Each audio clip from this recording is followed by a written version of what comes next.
In the early morning of May 2nd, 1945, as Soviet soldiers raised the red flag over the Reichstag and the last defenders of the Third Reich surrendered amid smouldering rubble, a man walked through the corridors of the Führer bunker with total calm. He did not tremble, he did not cry, he did not pray. That man was the head of the Gestapo, the most feared secret police force that has ever existed, Heinrich Müller. Known internally as Gestapo Müller, to distinguish him from another general with the same surname, this bureaucrat of terror had personally supervised the deportation of millions of people to extermination camps, had coordinated the persecution of the July 20th, 1944 conspirators, had interrogated and tortured hundreds of suspects with his own hands, and had accumulated more secrets than perhaps any other human being on the face of the earth. And yet, when Berlin fell, Heinrich Müller simply disappeared.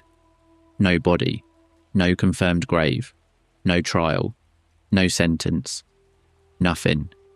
It is the greatest unsolved mystery of the Third Reich, and what you are about to hear in the next few minutes will not only surprise you, but it will also completely change the way you understand the end of the Second World War.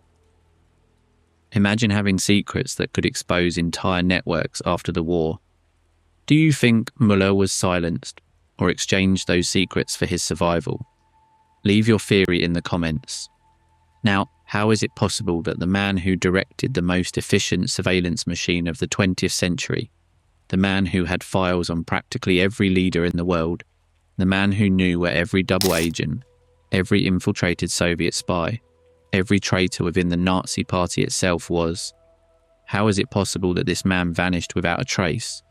Did he escape to South America like so many other war criminals? Was he recruited by the Soviets, by the Americans? Did he really die in the bunker and his body was confused with another? Or had he been preparing his disappearance for years, accumulating false identities, shadowy contacts, and escape routes that no one else knew about? To understand the answer, or at least get closer to it, we need to go back. We need to know who Heinrich Müller really was. Not the ghost who disappeared in 1945, but the man who built himself, step by step, from a small Bavarian town to the top of the most brutal, repressive apparatus in modern history. Heinrich Müller was born on April 28, 1900, in Munich, the capital of Bavaria, into a working-class Catholic family.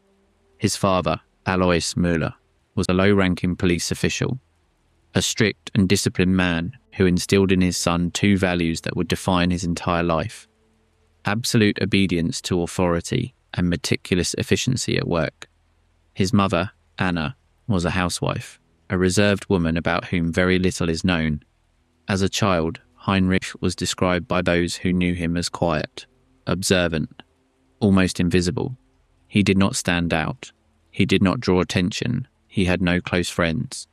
He was, in the words of a schoolmate who would be interviewed years later by Allied investigators, the kind of boy you could forget was in the room until you realized he had heard everything you said. That ability to go unnoticed while absorbing information would, ironically, be the skill that would make him the perfect spy, the perfect pursuer, and eventually the perfect fugitive.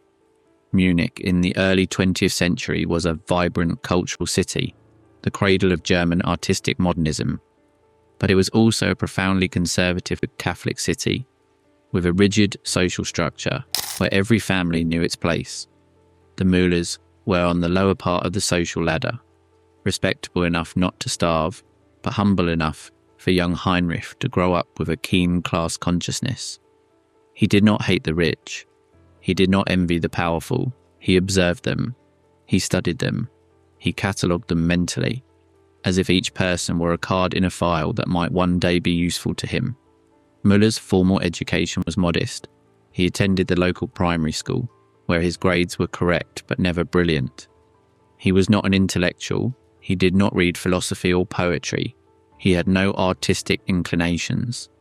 What he did have was a prodigious memory for details and an almost supernatural ability to follow instructions to the letter. His teachers described him as diligent, and reliable, adjectives that in the Germany of the time were the highest praise a working-class son could receive. But the world was about to change, and with it, the life of Heinrich Müller. When the First World War broke out in August 1914, Heinrich was just 14. He was too young to enlist, but the war transformed everything around him. Munich filled with flags, military marches, patriotic speeches. Men left for the front with flowers in their hats, and women wept at the train stations. The economy reoriented toward war production. Schools began to teach more military geography than mathematics, and the young Müller, like millions of German teenagers, grew up in an atmosphere where war was not a tragedy, but a test of national virility. In 1917, when he turned 17, Müller enlisted as a volunteer in the German Imperial Air Force, the Luftstreitkräfte, not as a pilot that was reserved for the sons of the aristocracy, but as a technical aviation apprentice. He was assigned to the Western Front, where trench warfare had turned the landscape of France and Belgium into an inferno of mud, barbed wire, and corpses. But Müller did not fight in the trenches. His role was in the air rear guard, maintaining the aircraft, preparing reconnaissance flights, and occasionally participating as a gunner on bombing missions. And here, a little-known fact appears that is fundamental to understanding this man's psychology. Heinrich Müller was decorated, not once, not twice.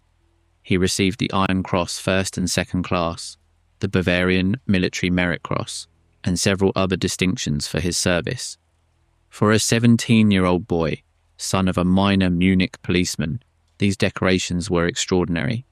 They proved something to him that would mark the rest of his life, that a man without a name, without fortune, and without connections could rise if he was sufficiently disciplined, sufficiently efficient, and sufficiently ruthless. The war ended in November 1918 with Germany's defeat. Müller returned to a Bavaria plunged into chaos.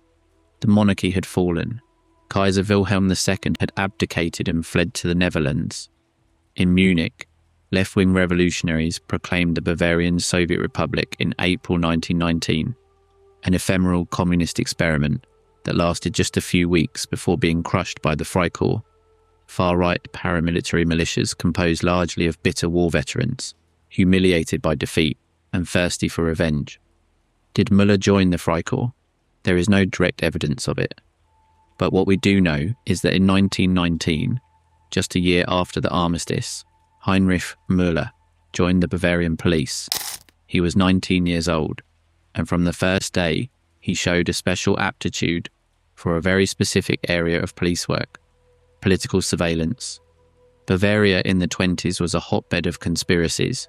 Communists, anarchists, monarchists, radical nationalists, separatists, pan-Germanists, all competed for power in a fragile and unstable republic.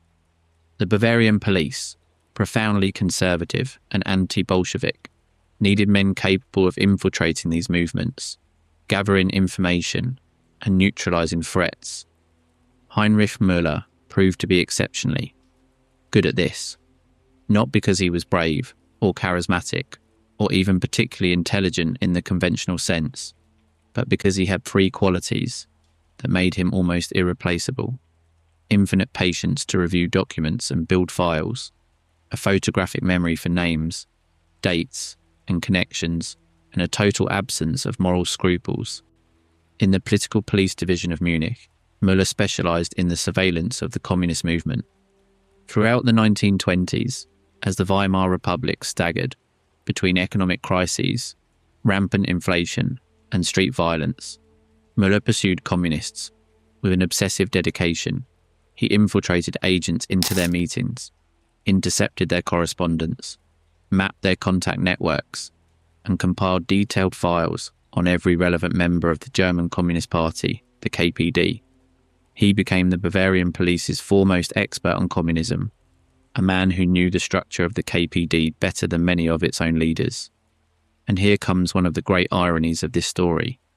While Müller was persecuting communists, another extremist movement was growing right under his nose in the beer halls of Munich. The National Socialist German Workers' Party, the NSDAP, led by an Austrian ex-corporal named Adolf Hitler, held mass meetings, organised street militias, and openly planned the destruction of the Weimar Republic. And what did Müller do about it? He watched them too. In the Bavarian police archives of that era, reports signed by Müller have been found where he described the activities of the Nazi Party with the same cold, bureaucratic tone he used for the communists. For Müller, the Nazis were simply another card in the file, another extremist group that had to be monitored. In fact, and this is crucial to understanding what comes next, Müller was never a Nazi by ideological conviction. Unlike men like Heinrich Himmler, who embraced Nazism with mystical fervour, or Joseph Goebbels, who turned it into a personal religion, Müller was a technician of power, a bureaucrat of repression. His loyalty was not to an idea, but to a system. Any system that would allow him to do what he did best: watch, control, and destroy. But how did he go from persecuting Nazis to becoming the head of their secret police? What happened to make a Bavarian policeman who had filed on the Nazi Party itself end up leading the Gestapo? That transition is, perhaps, the key to the whole mystery of Heinrich Müller. And to understand it, we need to look at what happened in Germany between 1933 and 1936. On January 30th, 1933, Adolf Hitler was appointed Chancellor of the Reich. In a matter of weeks, the Nazi Party began to dismantle the democratic institutions of the Weimar Republic with a speed that stunned even its own allies. The Reichstag fire on February 27th served as a pretext for the Reichstag Fire Decree, which suspended fundamental civil liberties. The Enabling Act of March 23rd granted Hitler dictatorial powers. Opposition parties were banned one by one, unions were dissolved, the press was censored, and at the heart of all this machinery of control, a new institution emerged that would forever change the history of state repression: the Geheime Staatspolizei, the secret state police, the Gestapo. The Gestapo was officially created on April 26, 1933, by Hermann Göring, then Minister of the Interior of Prussia, from the old Section 1A of the Prussian Police, the Political Intelligence Division. In its original conception, it was a tool for Göring to consolidate his own power within the labyrinth of rivalries of the Third Reich. But very soon, another man set his eyes on this organisation and understood its limitless potential: Heinrich Himmler, the Reichsführer SS. Himmler was, in many ways, the opposite of Müller. Where Müller was pragmatic, Himmler was ideological. Where Müller was discreet, Himmler was visibly ambitious. Where Müller despised mysticism and pseudoscience, Himmler adored them. He believed in Aryan racial superiority. With the intensity of a religious fanatic, financed absurd expeditions to Tibet in search of the origins of the Aryan race, and dreamed of creating a new order of Teutonic knights based on the Seres.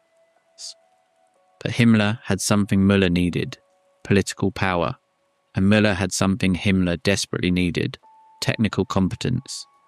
In 1934, Himmler managed to wrest control of the Gestapo from Göring. It was a masterful political maneuver involving intrigue, blackmail, and the direct intervention of Hitler, who decided that concentrating the entire security apparatus under Himmler and his deputy Reinhard Heydrich was more efficient than the existing fragmentation. Heydrich, the head of the Sicherheitsdienst, SD, the SS intelligence service, was appointed director of the Gestapo, and Heydrich, who needed experienced officers in police intelligence, recruited Heinrich Müller. Why Müller? After all, Müller was not a member of the Nazi Party. In fact, he did not formally join the NSDAP until 1939, 6 years after Hitler came to power. There were much more loyal, much more ideologically committed party veterans. But Heydrich was not looking for ideological loyalty. He was looking for efficiency.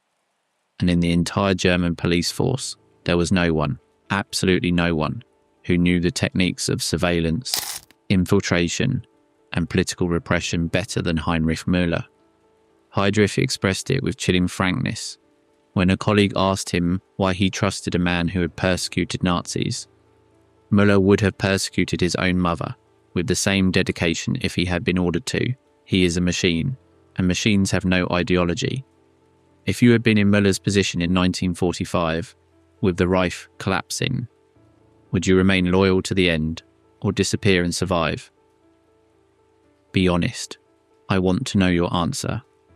And so, the former persecutor of Nazis became a Nazi, or more precisely, he became the most lethal tool of Nazism. Müller rose through the ranks of the Gestapo with the same silent efficiency with which he had operated in the Bavarian police. First as section chief, then as deputy director, and finally, in 1939, as the absolute head of Amt 4, Department 4 of the RSHA, Reich Central Security Office. That is, the Gestapo in its entirety. By then, the Gestapo had become something the world had never seen. A state terror organisation that operated without any legal restrictions. A 1936 decree established that the actions of the Gestapo were not subject to judicial review. This meant, in practice, that the Gestapo could arrest, interrogate, torture, and execute anyone in the territory of the Reich without a court order, without a trial, without appeal, and without any court being able to intervene. It was absolute power over the life and death of millions of human beings, and that power was in the hands of Heinrich Müller. But how did the Gestapo really function day to day? What was it like to live under the surveillance of this organisation? This is something that is rarely told in documentaries, and yet it is fundamental to understanding the magnitude of what Müller built. Contrary to popular myth, the Gestapo was not an omnipresent organisation with an agent on every corner. In 1939, the Gestapo had approximately 20,000 employees to monitor a population of nearly 80 million people in the Greater German Reich. That equals one Gestapo agent for every 4,000 inhabitants. In large cities like Hamburg, with over 1 million inhabitants, the local Gestapo office had only 45 agents. In Düsseldorf, with 500,000 inhabitants, there were 281 employees, of which only a fraction were field agents. So how did the Gestapo manage to keep an entire nation terrorized with so few resources? The answer is as simple as it is disturbing: denunciations. The Gestapo functioned to a large extent thanks to the German citizens themselves denouncing each other. Neighbours denounced neighbours, co-workers denounced co-workers, children denounced parents, wives denounced husbands. Studies conducted by the historian Robert Gellertly on the Gestapo archives in Düsseldorf and Würzburg revealed that between 26% and 40% of all Gestapo investigations were initiated by denunciations from ordinary citizens. Not from spies, not from undercover agents, ordinary citizens who, out of fear, envy, personal grudge, or genuine ideological conviction, handed over their compatriots to the machinery of terror. Müller understood this from the beginning and exploited it with a sinister brilliance. Under his direction, the Gestapo deliberately cultivated an atmosphere of universal suspicion. They did not need to be everywhere. It was enough for people to believe they were everywhere. Fear did the rest. Every citizen became, potentially, an involuntary agent of the Gestapo. Every conversation could be reported. Every joke about Hitler could end in a concentration camp, and everyone knew it. That was the terrifying genius of the system Müller perfected. He did not watch everyone, but he made everyone watch each other. There was a saying in Nazi Germany that perfectly captures this atmosphere. Lieber Gott, mach mich stumm, dass ich nicht nach Dachau komme.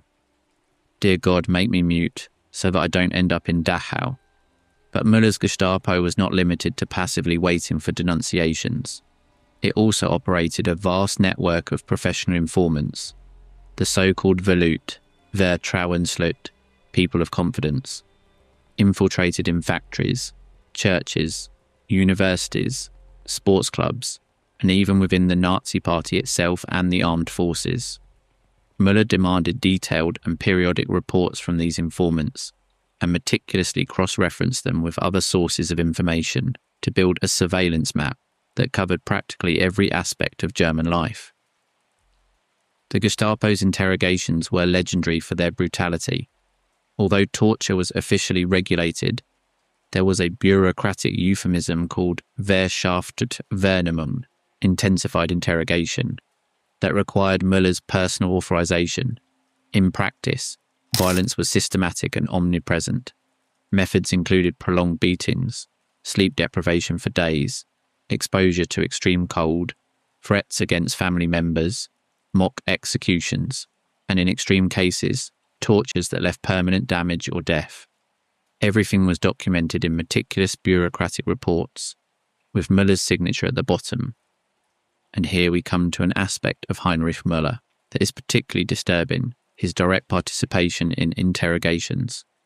Unlike many high-ranking Nazi officials who delegated the dirty work, Müller enjoyed personally interrogating important prisoners, not for evident sadism.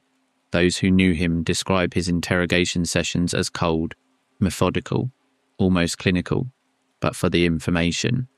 For Müller, each prisoner was a walking archive of data that had to be extracted with maximum efficiency.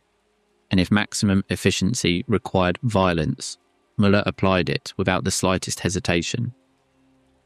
One of the most documented cases is the interrogation of the conspirators of the July 20th, 1944, failed assassination attempt on Hitler, led by Colonel Klaus von Stauffenberg. When Stauffenberg's bomb exploded in the Wolf's Lair, but failed to kill Hitler, Müller was put in charge of the investigation. What followed was a hunt that spanned the entire Reich. Müller and his team arrested more than 7,000 people. Approximately 4,980 were executed, many of them after summary trials before the People's Court presided over by the fanatical Roland Freisler. But before the trials there were interrogations, and Müller personally conducted them in many cases, extracting names, connections, and plans, with a meticulousness that even his own subordinates found terrifying. Admiral Wilhelm Canaris, former head of the Abwehr, military intelligence, was one of those interrogated by Müller. Canaris, who had maintained a complex and ambiguous relationship with the anti-Nazi resistance, was subjected to weeks of interrogations, in which Müller used Canaris's own secret diaries, which the Gestapo had found hidden in a safe, to confront him with his own words. Canaris was executed at the Flossenburg concentration camp on April 9th, 1945, just weeks before the end of the war, hung naked with a piano wire by direct order of Hitler, transmitted through Müller. But Müller's participation in the crimes of the Third Reich went far beyond internal political repression. The Gestapo, under his direction, was a key piece in the machinery of the Holocaust. How is it possible that a single man had so much responsibility in so many aspects of the Nazi horror? The answer lies in the organizational structure of the RSHA, the Reich Central Security Office, created in September 1939 under the direction of Reinhard Heinrich.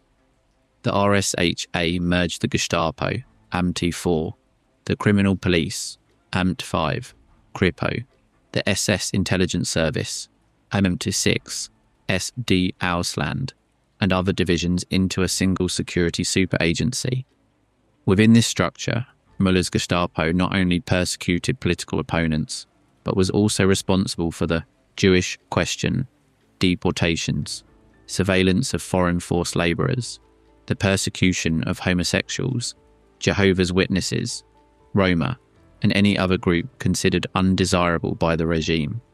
More specifically, within the Gestapo, there was a subsection that would become synonymous with the Holocaust.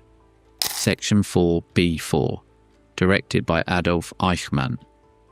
Eichmann, the bureaucrat who organised the logistics of the deportation of millions of Jews to the extermination camps, was Müller's direct subordinate.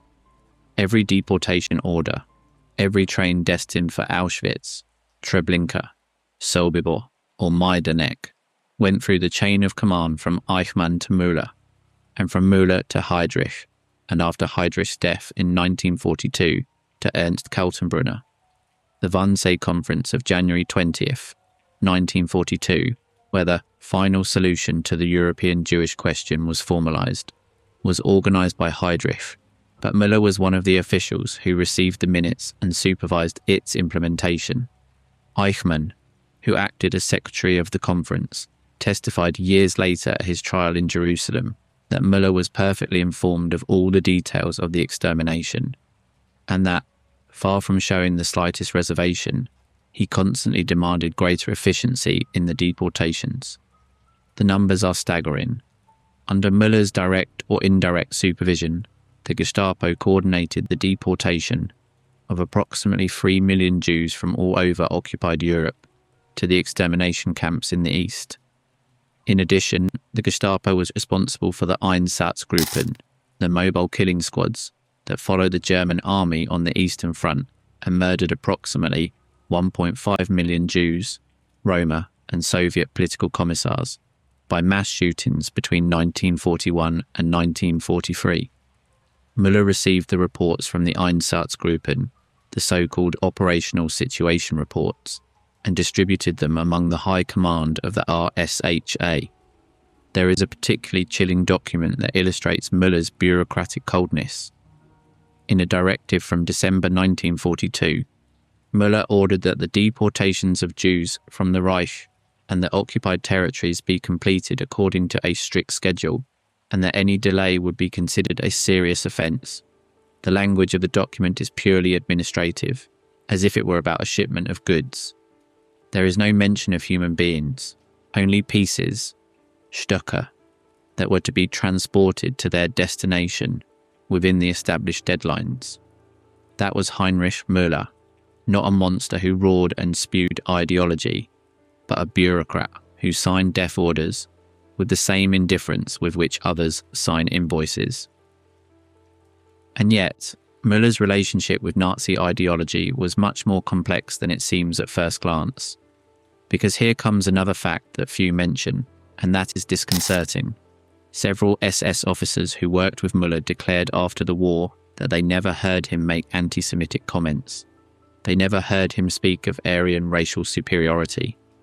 They never saw him read Rosenberg or quote Houston Stewart Chamberlain.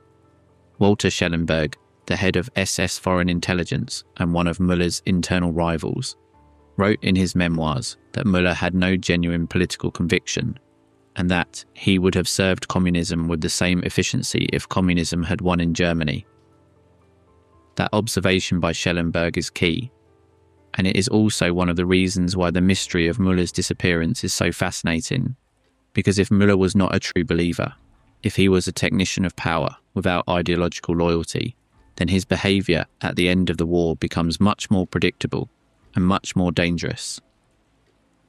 But what was Müller doing in the last months of the war as the Reich crumbled around him? To answer this question, we need to move to Berlin in the winter of 1944 to 1945. And what we will find there is a city that looked more like hell than a European capital.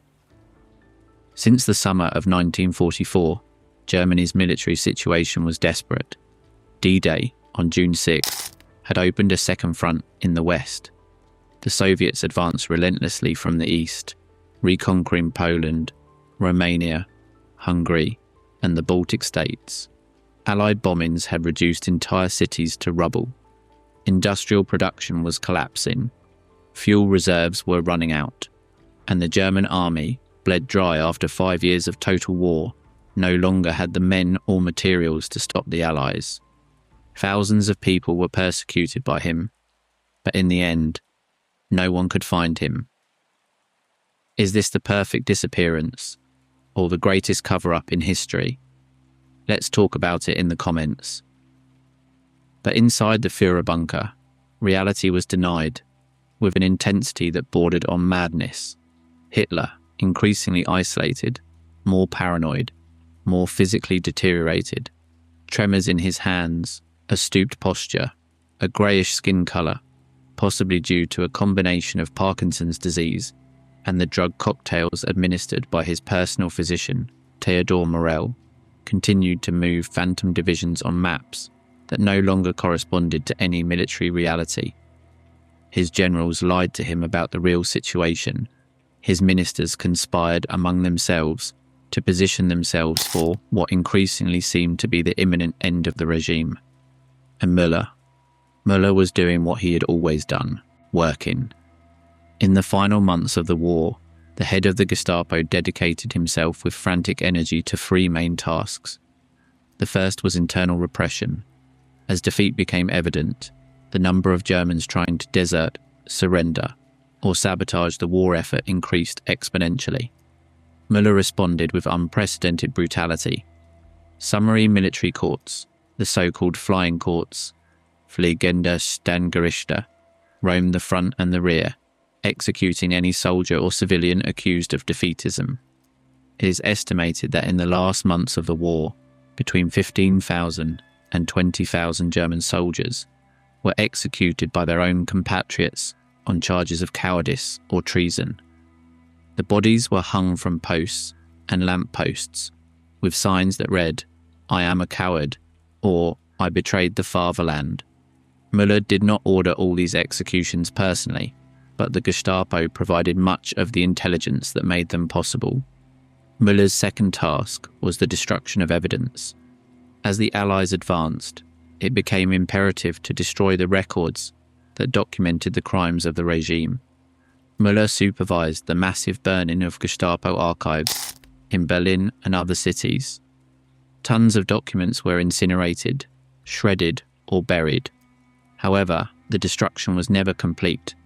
The Allies captured enormous quantities of documents, some of which were fundamental in the Nuremberg trials, which suggests that Müller, ever the pragmatist, may have selectively preserved certain particularly valuable files. For what? Possibly as a bargaining chip, as a life insurance policy, as the ace up the sleeve that every good spy keeps for the moment when all else fails. And Müller's third task, the most mysterious and the most relevant to what comes next, was maintaining his contacts with the Soviets. Here we must pause, because what we are about to explore is one of the darkest and most debated secrets of the Second World War. Did Heinrich Müller, the head of the Nazi Gestapo, maintain contact with Soviet intelligence? The answer, according to multiple sources, is yes, or at least probably yes. The most compelling evidence comes from the archives of Operation Rote Kapelle, Red Orchestra, the Soviet spy network that operated within Nazi Germany and the occupied countries. Müller's Gestapo dismantled the Red Orchestra between 1942 and 1943 in one of the most successful counter-espionage operations of the war. But during the process, Müller did something that bewildered his own subordinates. Instead of simply executing the captured spies, he used their radio transmitters to send false messages to Moscow in a deception operation known as Funkspiel, radio game. This, in itself, was a perfectly normal counter-espionage tactic. What was abnormal was that Müller insisted on maintaining the Funkspiel for much longer than necessary and on personally controlling all communications. Some historians, including the American researcher Gregory Douglas, whose sources and credibility, it must be said, are the subject of intense debate, have argued that Müller was not only deceiving the Soviets, but was also genuinely communicating with them, establishing a secret channel that could serve him in the future. Walter Schellenberg, in his memoirs, hinted at the same thing, that Müller had turned Operation Red Orchestra into a two-way channel, passing selected information to Moscow in exchange for guarantees of his own future survival. Is this true? The evidence is circumstantial but unsettling. What is a verifiable fact is that after the war, Soviet intelligence, the NKGB, predecessor of the KGB, never included Heinrich Müller on its list of wanted war criminals. This is extraordinary. Müller was, without a doubt, one of the most important Nazis. His Gestapo had tortured and murdered thousands of Soviet citizens and had dismantled Soviet spy networks. The Soviets had every reason in the world to want to capture and judge him, or at least exhibit him as a war trophy, as they did with other high-ranking prisoners. And yet, they did not look for him, they did not claim him, they did not ask about him. Why? One possibility is that they simply did not consider him a priority, absorbed as they were with the occupation of Eastern Europe and the nascent Cold War. But given that the Soviets actively pursued Nazi figures of much lower rank than Müller, this explanation is not very convincing. The other possibility, the one that has generated decades of speculation and debate, is that the Soviets did not look for Müller because they already knew exactly where he was, because they had him. But let's not get ahead of ourselves. Before exploring the theories about Müller's final fate, we need to reconstruct as accurately as possible his last known hours in Berlin. And those last hours are a puzzle in themselves. On April 28th, 1945, Berlin was in its final agony. The Soviets had crossed the Spree River and were fighting street by street in the city centre. The noise of the artillery was deafening and incessant. Buildings were burning.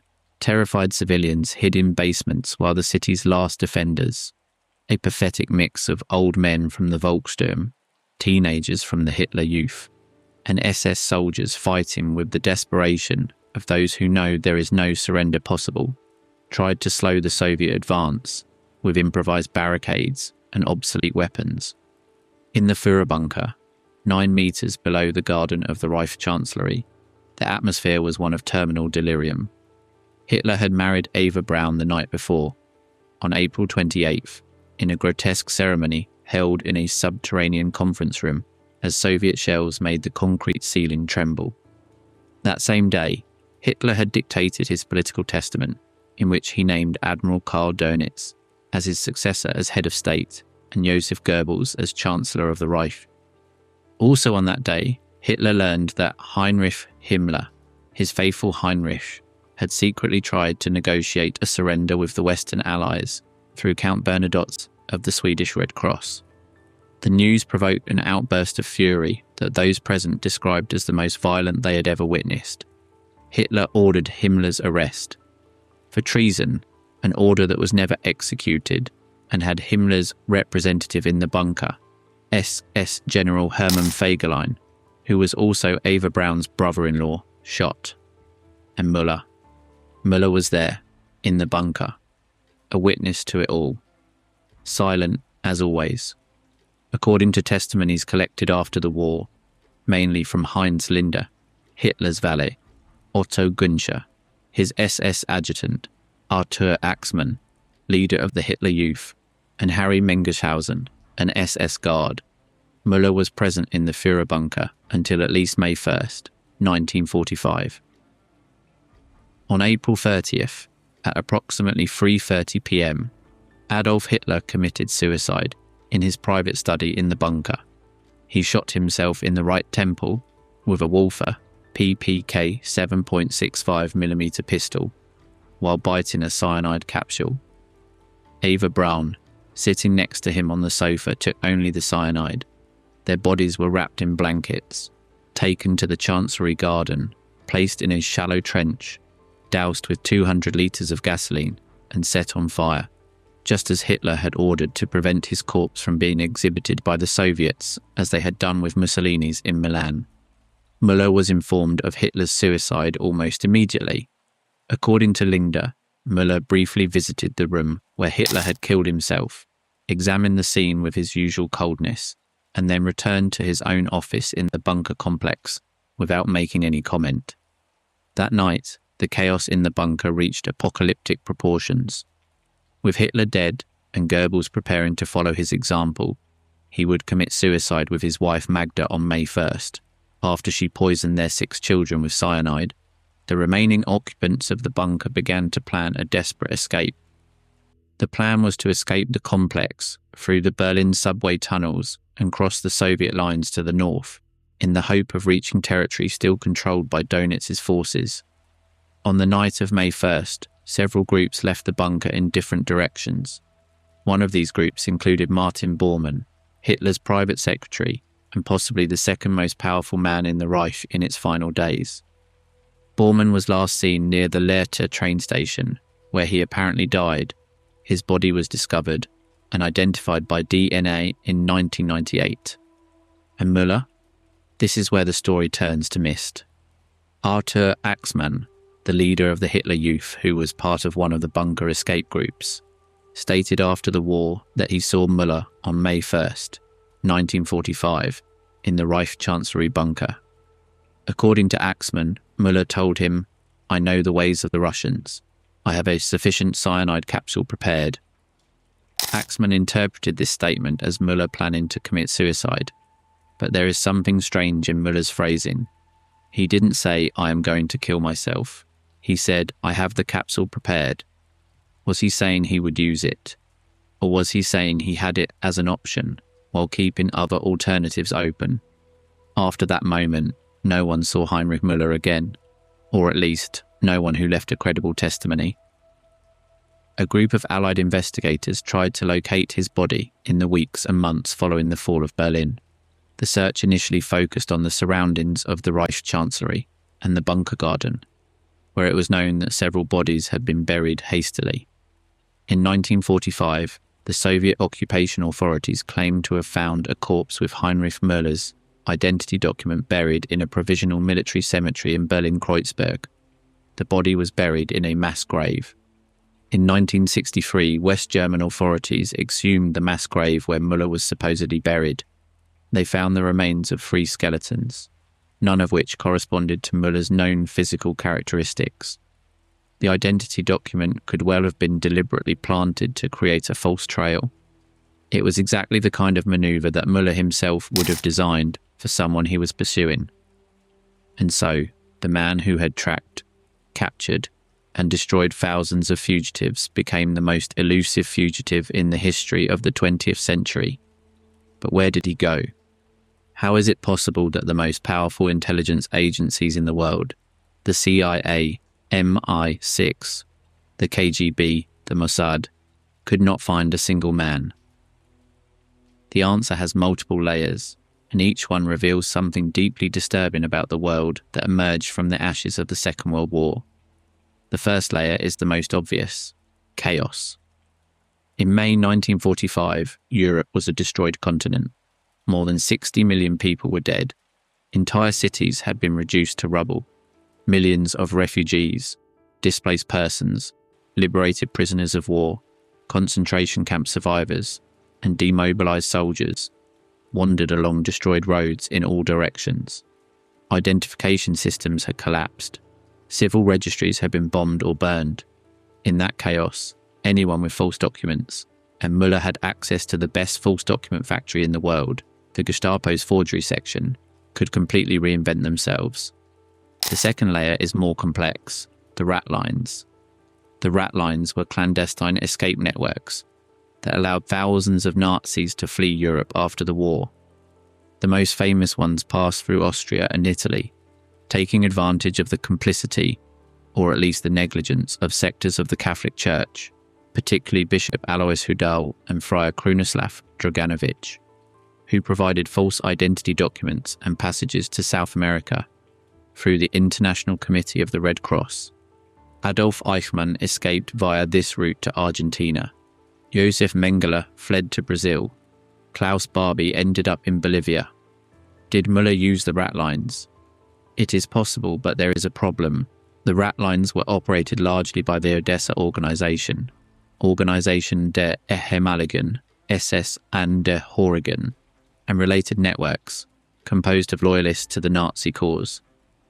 And Müller, let us remember, was never a true believer. The SS veterans viewed him with distrust precisely because they knew his loyalty was to the system, not to the ideology.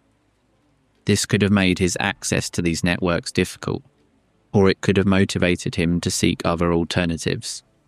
The third layer is the most disturbing of all: the complicity of the victorious powers. In the years immediately following the war, both the United States and the Soviet Union actively recruited ex-Nazis for their respective intelligence apparatuses. The Cold War was beginning, and both superpowers prioritized strategic advantage over justice. The best-known example on the American side is Operation Paperclip, which recruited Nazi scientists like Werner von Braun for the space program. But Paperclip was not the only operation of its kind. The CIA and its predecessor, the OSS, recruited numerous former Nazi intelligence agents for anti-communist operations in Eastern Europe. Reinhard Gehlen, former head of German military intelligence on the Eastern Front, was recruited by the CIA and became the first director of the BND, West Germany's intelligence service. The Gehlen organization, as it was initially known, was riddled with ex-Nazis who recycled their espionage skills in the service of their new American masters. Was Müller recruited by the Americans?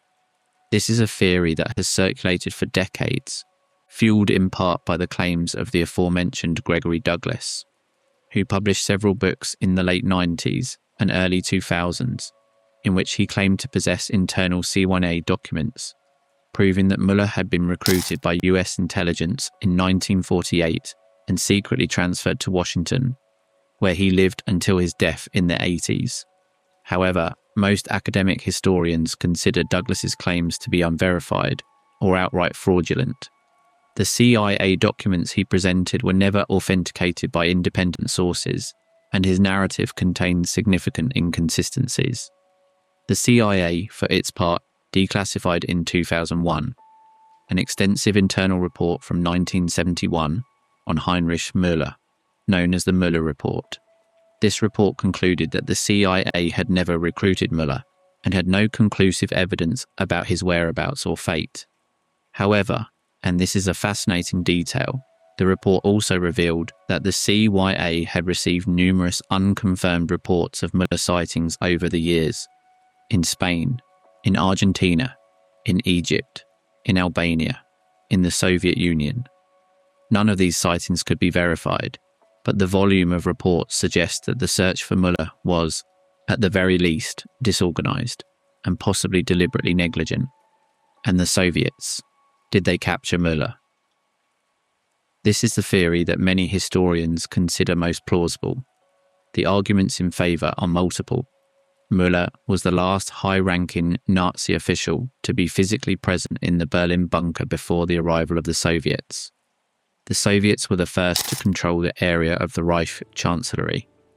Müller had an encyclopedic knowledge of Western espionage networks that would have been invaluable to Soviet intelligence in the nascent Cold War, and as we already mentioned, there was evidence that Müller had maintained channels of communication with Moscow through Operation Red Orchestra.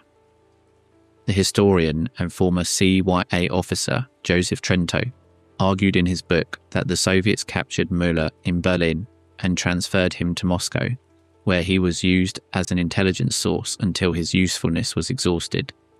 According to Trento, Müller provided the Soviets with detailed information about American and British intelligence networks in Europe, including the names of double agents that the Gestapo had identified but not captured during the war. In exchange, the Soviets guaranteed him security and anonymity. Another intriguing source is the testimony of KGB General Pavel Sudoplatov, who in his memoirs published in 1994 under the title Special Operations, claimed that Soviet intelligence had recruited several high-ranking Nazi officials at the end of the war. Although Sudoplatov did not mention Müller by name in his book, his general revelations about the scope of Soviet recruitment of ex-Nazis are consistent with the possibility that Müller was one of them. But there are also arguments against the Soviet theory. If the Soviets had captured the head of the Gestapo, would they not have tried to use him politically at some point? Would they not have revealed his capture during some Cold War crisis to embarrass the West?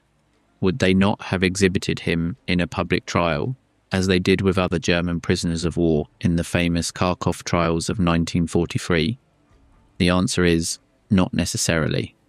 If Müller was cooperating voluntarily, revealing it publicly would have destroyed his usefulness as an intelligence source. And if the information he provided was sufficiently valuable, the Soviets would have had every reason to keep it in the most absolute secret. For Moscow, a living and cooperating Müller was infinitely more valuable than a Müller exhibited and judged. There is a third theory that, although less popular, cannot be dismissed. that Müller indeed died in Berlin in May 1945. It is possible that he took the cyanide capsule he mentioned to Axmann, or that he died during the street fighting, or that he was executed by Soviet soldiers who did not know who he was. In the chaos of the fall of Berlin, thousands of people died without being identified. Their bodies were buried in mass graves, thrown into rubble, or simply abandoned. If Müller died without identification documents, and a man of his trade would have known that carrying documents was a death sentence if he fell into the wrong hands, his body could have been one more among the thousands of anonymous dead that covered the streets of the German capital. But this theory has a problem: the absence of positive evidence of his death. Unlike Bormann, whose body was finally found and identified, Müller's body has never been located in a confirmed manner. The 1963 exhumation did not find his remains, and no credible witness has declared to have seen his body. So what really happened to Heinrich Müller? After more than 80 years, the honest answer is, we do not know for sure, but the clues, when gathered, paint a picture that is both fascinating and terrifying. Let's think about what we know for sure. Müller was an expert in disappearances. It was literally his job to make people disappear, create false identities, plant false clues, and manipulate evidence. He knew all the techniques because he had invented or perfected them. If any human being in 1945 had the skills to disappear without a trace, it was Heinrich Müller. We also know that Müller was a pragmatist without scruples. He had no ideological loyalty that would prevent him from switching sides. If the Soviets offered him security in exchange for information, Müller would not have hesitated for a second. If the Americans made him the same offer, neither. For Müller, survival was the only absolute value.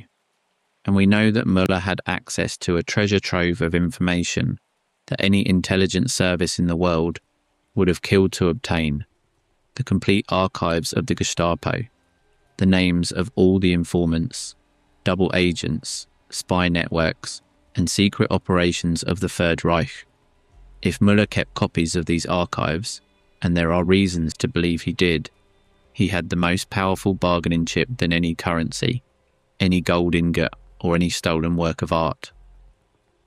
And this brings us to an aspect that is almost never mentioned in documentaries about Müller, but which is absolutely central to understanding his disappearance: the archives.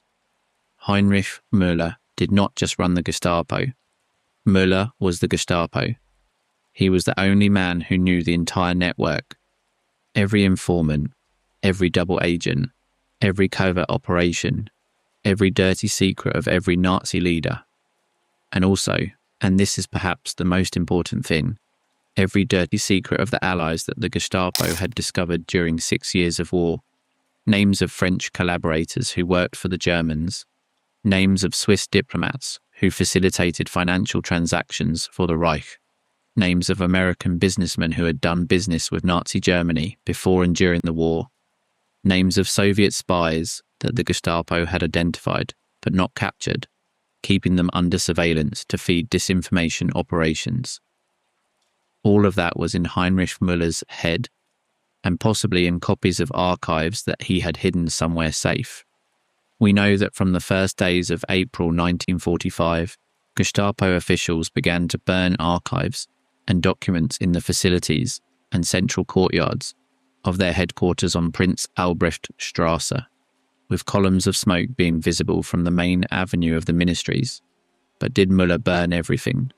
Or did he carefully select what to destroy and what to preserve? A man like Müller, a man who had spent his entire life building archives, classifying information, using data as a weapon, would not have destroyed everything. It would have been like asking a banker to burn all his money. The archives were his insurance policy, his passport to survival, and if he kept them, then whoever had them, whether it was himself or the intelligence service that had recruited him, would have in their hands a power of blackmail and manipulation unprecedented in the history of espionage. In fact, part of those archives exist. The Soviets captured enormous quantities of documents from the Gestapo and the intelligence service of the Third Reich during the fall of Berlin. These trophy documents, as they were called, were transferred to the Soviet Union, where they remained classified for decades.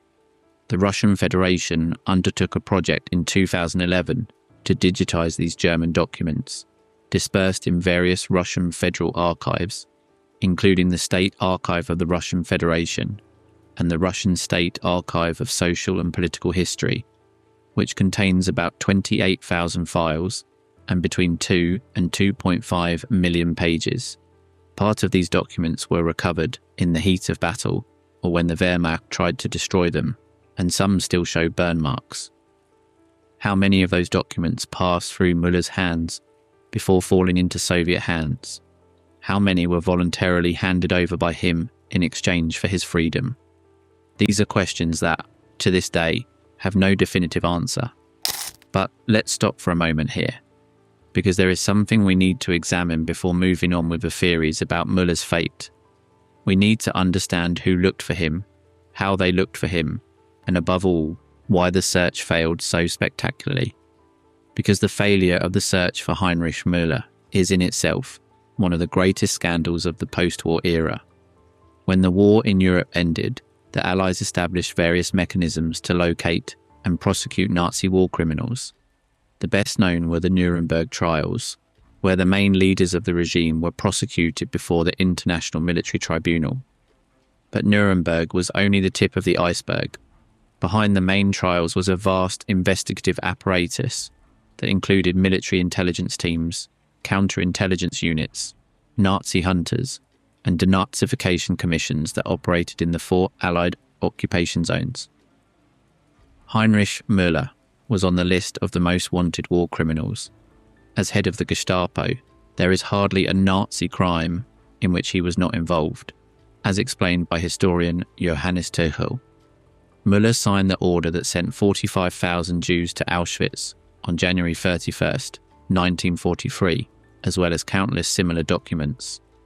He was the direct superior of Adolf Eichmann, the man in charge of organising the logistics of the Holocaust. He had participated in the Wannsee Conference to coordinate the final solution. He had signed the Bullet Decree on March 2nd, 1944, which authorised the execution by shooting of prisoners who tried to escape. He was, without a doubt, one of the most important war criminals of the 20th century. And yet, for decades, he was the highest-ranking Nazi official who was never found. How is that possible? The answer involves incompetence, negligence, and possibly deliberate complicity. In the first months of the post-war period, the search for Müller was chaotic. The Allies were overwhelmed by the magnitude of the denazification task. Millions of Germans had to be investigated. Hundreds of thousands of prisoners of war had to be processed. The displaced persons camps were overflowing. And amid that chaos, the information about Müller's whereabouts was contradictory. Some witnesses claimed to have seen him dead in the bunker. Others said he had escaped to the west. Still others claimed that the Soviets had captured him. The clues multiplied, contradicted each other, and cancelled each other out. The US Army's Counterintelligence Corps, CIC, opened a file on Müller, but never made significant progress. Part of the problem was that the CIC was simultaneously searching for Nazis and recruiting them. Operation Paperclip, which incorporated Nazi scientists into the American space and military program, was just the most visible of several recruitment operations. The Gehlen organization, led by former Nazi General Reinhard Gehlen and financed by the CIA, became the main instrument of Western espionage in Eastern Europe during the Cold War. And within that organisation were dozens of former SS and Gestapo officers who had recycled their skills in the service of Washington. In that context, aggressively searching for Müller could have been counterproductive to American interests themselves. If Müller were captured and tried, he could reveal compromising information about the collaboration of ex-Nazis with American intelligence. He could name agents who are now working for the CIA. He could expose covert operations that Washington preferred to keep secret. In other words, Müller's capture could have caused more harm to the Allies than his disappearance. Was this the reason the search was so lukewarm? There are no direct documentary proofs of an order to protect Müller, but the passivity of Western intelligence agencies is, to say the least, suspicious. And then there is the Mossad, the Israeli intelligence service, which spectacularly captured Adolf Eichmann in Buenos Aires in 1960, also searched for Müller. But unlike the operation against Eichmann, which culminated in a cinematic kidnapping and a historic trial in Jerusalem, the Mossad's search for Müller produced no tangible results. Issa Harel, the director of the Mossad who organised Eichmann's capture, mentioned on several occasions that Müller's whereabouts was one of the most frustrating questions of his career, but he never managed to answer it. And while the intelligence agencies failed, the years passed. The Cold War intensified. Priorities changed.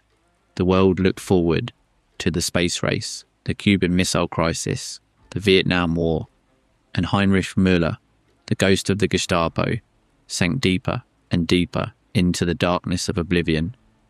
But the mystery did not die, because periodically, like a corpse floating to the surface, new clues, new sightings, new theories appeared. In the 60s, an intelligence report suggested that Müller had been seen in Cuba, possibly advising Fidel Castro's regime on state security techniques. The lead was never verified. In the 70s, rumours emerged that Müller was living in Argentina under a false identity, protected by the German community of Bariloche. Investigators travelled to Patagonia, but found nothing conclusive. In the 80s, a Czechoslovak intelligence defector claimed that Müller had lived in Moscow until his death from natural causes in the 60s. According to this version, the Soviets had given him a new identity and an apartment on the outskirts of the capital, where he lived a quiet and anonymous existence, far from the courts and cameras. This version is consistent with the rumours that circulated about Müller having managed to flee to Moscow. Each of these leads opened new lines of investigation, and each one ended in a dead-end alley. But what if the answer was always much closer than everyone thought? In 2013, something extraordinary happened. The historian Johannes Tuchel, director of the German Resistance Memorial Center in Berlin, announced that he had discovered documents corroborating that Müller never managed to get more than a few hundred meters from the bunker where Hitler died. One of the key documents was a death certificate indicating that Müller had died during the final days of the war in 1945, near the Luftwaffe headquarters. But that was not the most shocking part.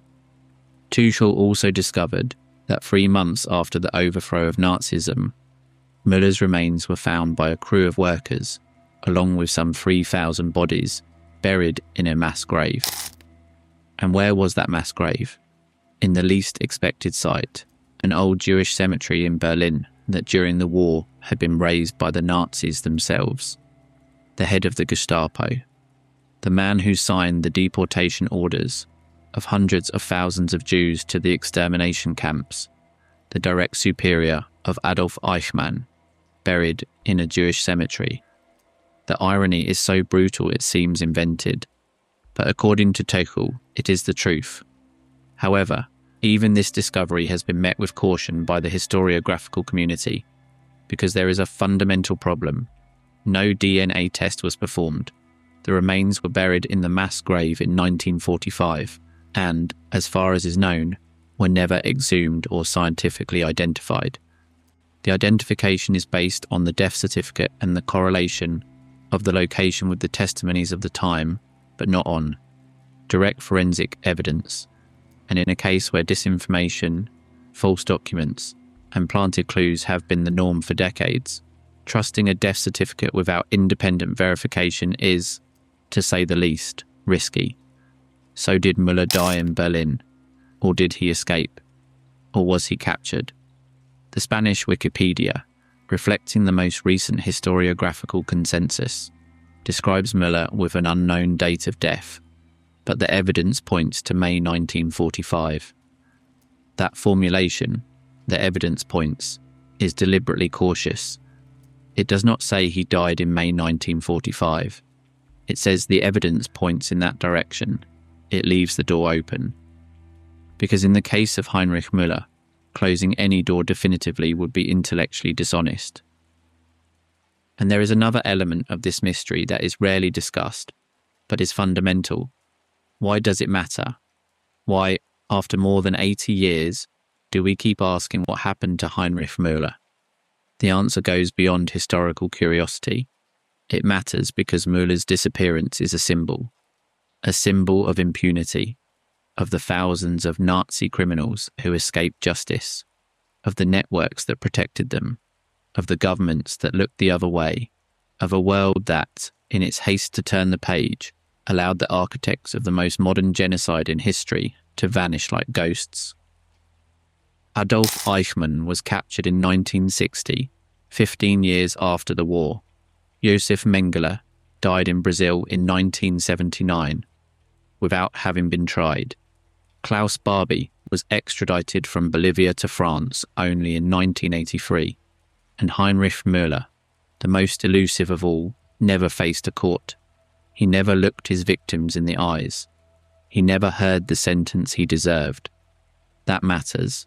It matters because every war criminal who escaped justice is an insult to every victim who did not escape the gas, the bullets, the hunger, the cold, the desperation.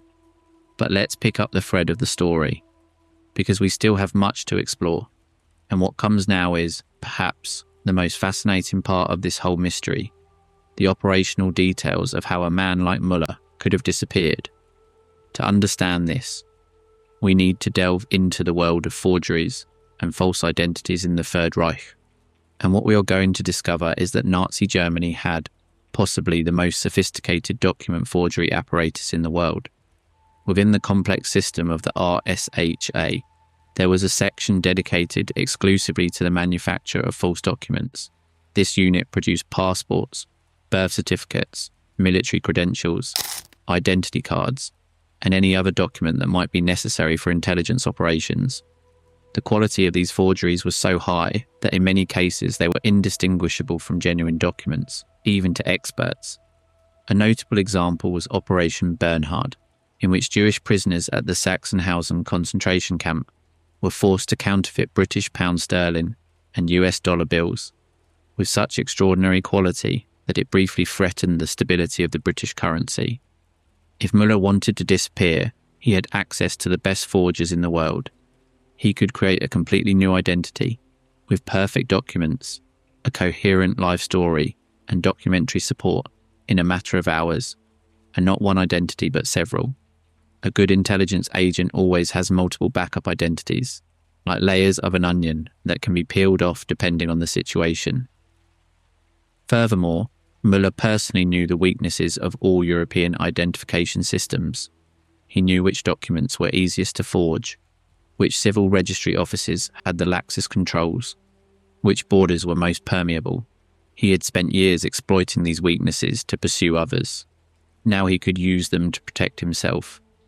And there was another factor that played in his favour: his physical anonymity. Unlike Hitler, Goering, Himmler, or Goebbels, whose faces were known worldwide thanks to Nazi propaganda, Müller was practically unknown outside of intelligence circles. He had not appeared in newsreels. He had not given public speeches. He had not posed for photographers. The few photographs that existed of him were low-quality bureaucratic images taken for internal files. In 1945, the vast majority of Allied soldiers would not have recognised Müller even if he was standing in front of them. A man with an unknown face, with perfect documents, and an encyclopedic knowledge of evasion techniques. If the perfect fugitive ever existed, it was Heinrich Müller. But escaping was only half the problem. The other half was surviving, and to survive, Müller needed something more than false documents and anonymity. He needed protection. He needed a patron, someone powerful enough to keep him hidden from the intelligence agencies that were looking for him. And here is where the three great theories diverge. If Müller went to the Soviet Union, his protector would have been Lavrenti Beria, the fearsome head of the NKVD, the Soviet secret police. Beria was, in many ways, the Soviet equivalent of Müller, a bureaucrat of terror, a technician of repression, a man without scruples who served power with ruthless efficiency. Beria would have seen in Müller a professional soulmate, and would have been delighted to use his knowledge to penetrate Western intelligence networks. Under Beria's protection, Müller would have lived in a dacha on the outskirts of Moscow, debriefed daily by NKVD officers, live in a comfortable but completely isolated existence from the outside world. The fall of Beria in 1953, he was arrested and executed after Stalin's death, could have complicated Müller's situation, but by then he would have transmitted most of his useful information and could have simply been retired to some corner of the vast Soviet Empire. If Müller went to South America, his protection would have come from the networks of ex-Nazis that flourished in Argentina, Brazil, Paraguay, and Chile after the war. Juan Domingo Perón, president of Argentina, openly welcomed thousands of ex-Nazis who contributed to the country's industrialization and military modernization. The German community in cities like Bariloche, Cordoba, and Buenos Aires provided an environment where a fugitive could live in German, with German customs, surrounded by compatriots who shared his past and his need for silence. Eichmann lived like this for 15 years before being discovered. Mengele lived like this for more than 30. Could Müller have done the same? And if Müller was recruited by the Americans, the most controversial and least substantiated theory, his protector would have been the CIA itself, which would have installed him in some safe place in the United States or Western Europe under a new identity, using his knowledge for Cold War operations. This theory is the one that generates the most resistance among historians, because it would imply a level of cynicism and duplicity on the part of the United States government that, although not without precedent, is difficult to prove.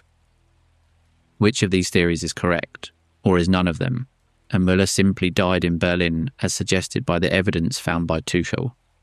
The truth is that, after more than 8 decades, it is possible that we will never know with absolute certainty. And perhaps that is the most disturbing lesson of this whole story, that a man responsible for such monstrous crimes can disappear from the map, and that humanity, with all its resources, cannot find him. But there is more, because the story of Heinrich Müller does not end with his disappearance. It ends, or rather, continues, with the consequences of that disappearance, with the questions he left open, with the wounds that never healed, with the secrets he took with him. And to understand these consequences, we need to examine one of the lesser known but most significant aspects of this case, the relationship between Müller and the spy network known as the Red Orchestra. The Rote Kapelle, or Red Orchestra, was one of the most extensive and effective espionage networks of the Second World War, composed of a diverse collection of Soviet agents, communist sympathizers, idealistic anti-Nazis, and opportunists of various stripes. The Red Orchestra operated in Germany, Belgium, France, and the Netherlands, transmitting to Moscow military, economic, and political information of enormous strategic value. In its best moments, the network had access to classified information from the highest levels of the German government and armed forces. Müller personally directed the operation to dismantle the Red Orchestra, which unfolded between 1942 and 1943. It was, according to many historians, his most spectacular success in the field of counter-espionage. The Gestapo captured dozens of agents of the network, many of whom were executed after brutal interrogations. But what Müller did next was even more significant than the capture itself. Instead of simply destroying the network, Müller turned it into an instrument of disinformation, using the captured radio transmitters and forcing some agents to continue transmitting under Gestapo control the aforementioned Funkspiel. Müller sent false messages to Moscow for months, feeding their Soviet intelligence with manipulated information designed to confuse and disorient the Russian high command. But here comes the twist that transforms this story from a conventional counter-espionage operation into something much darker and more complex.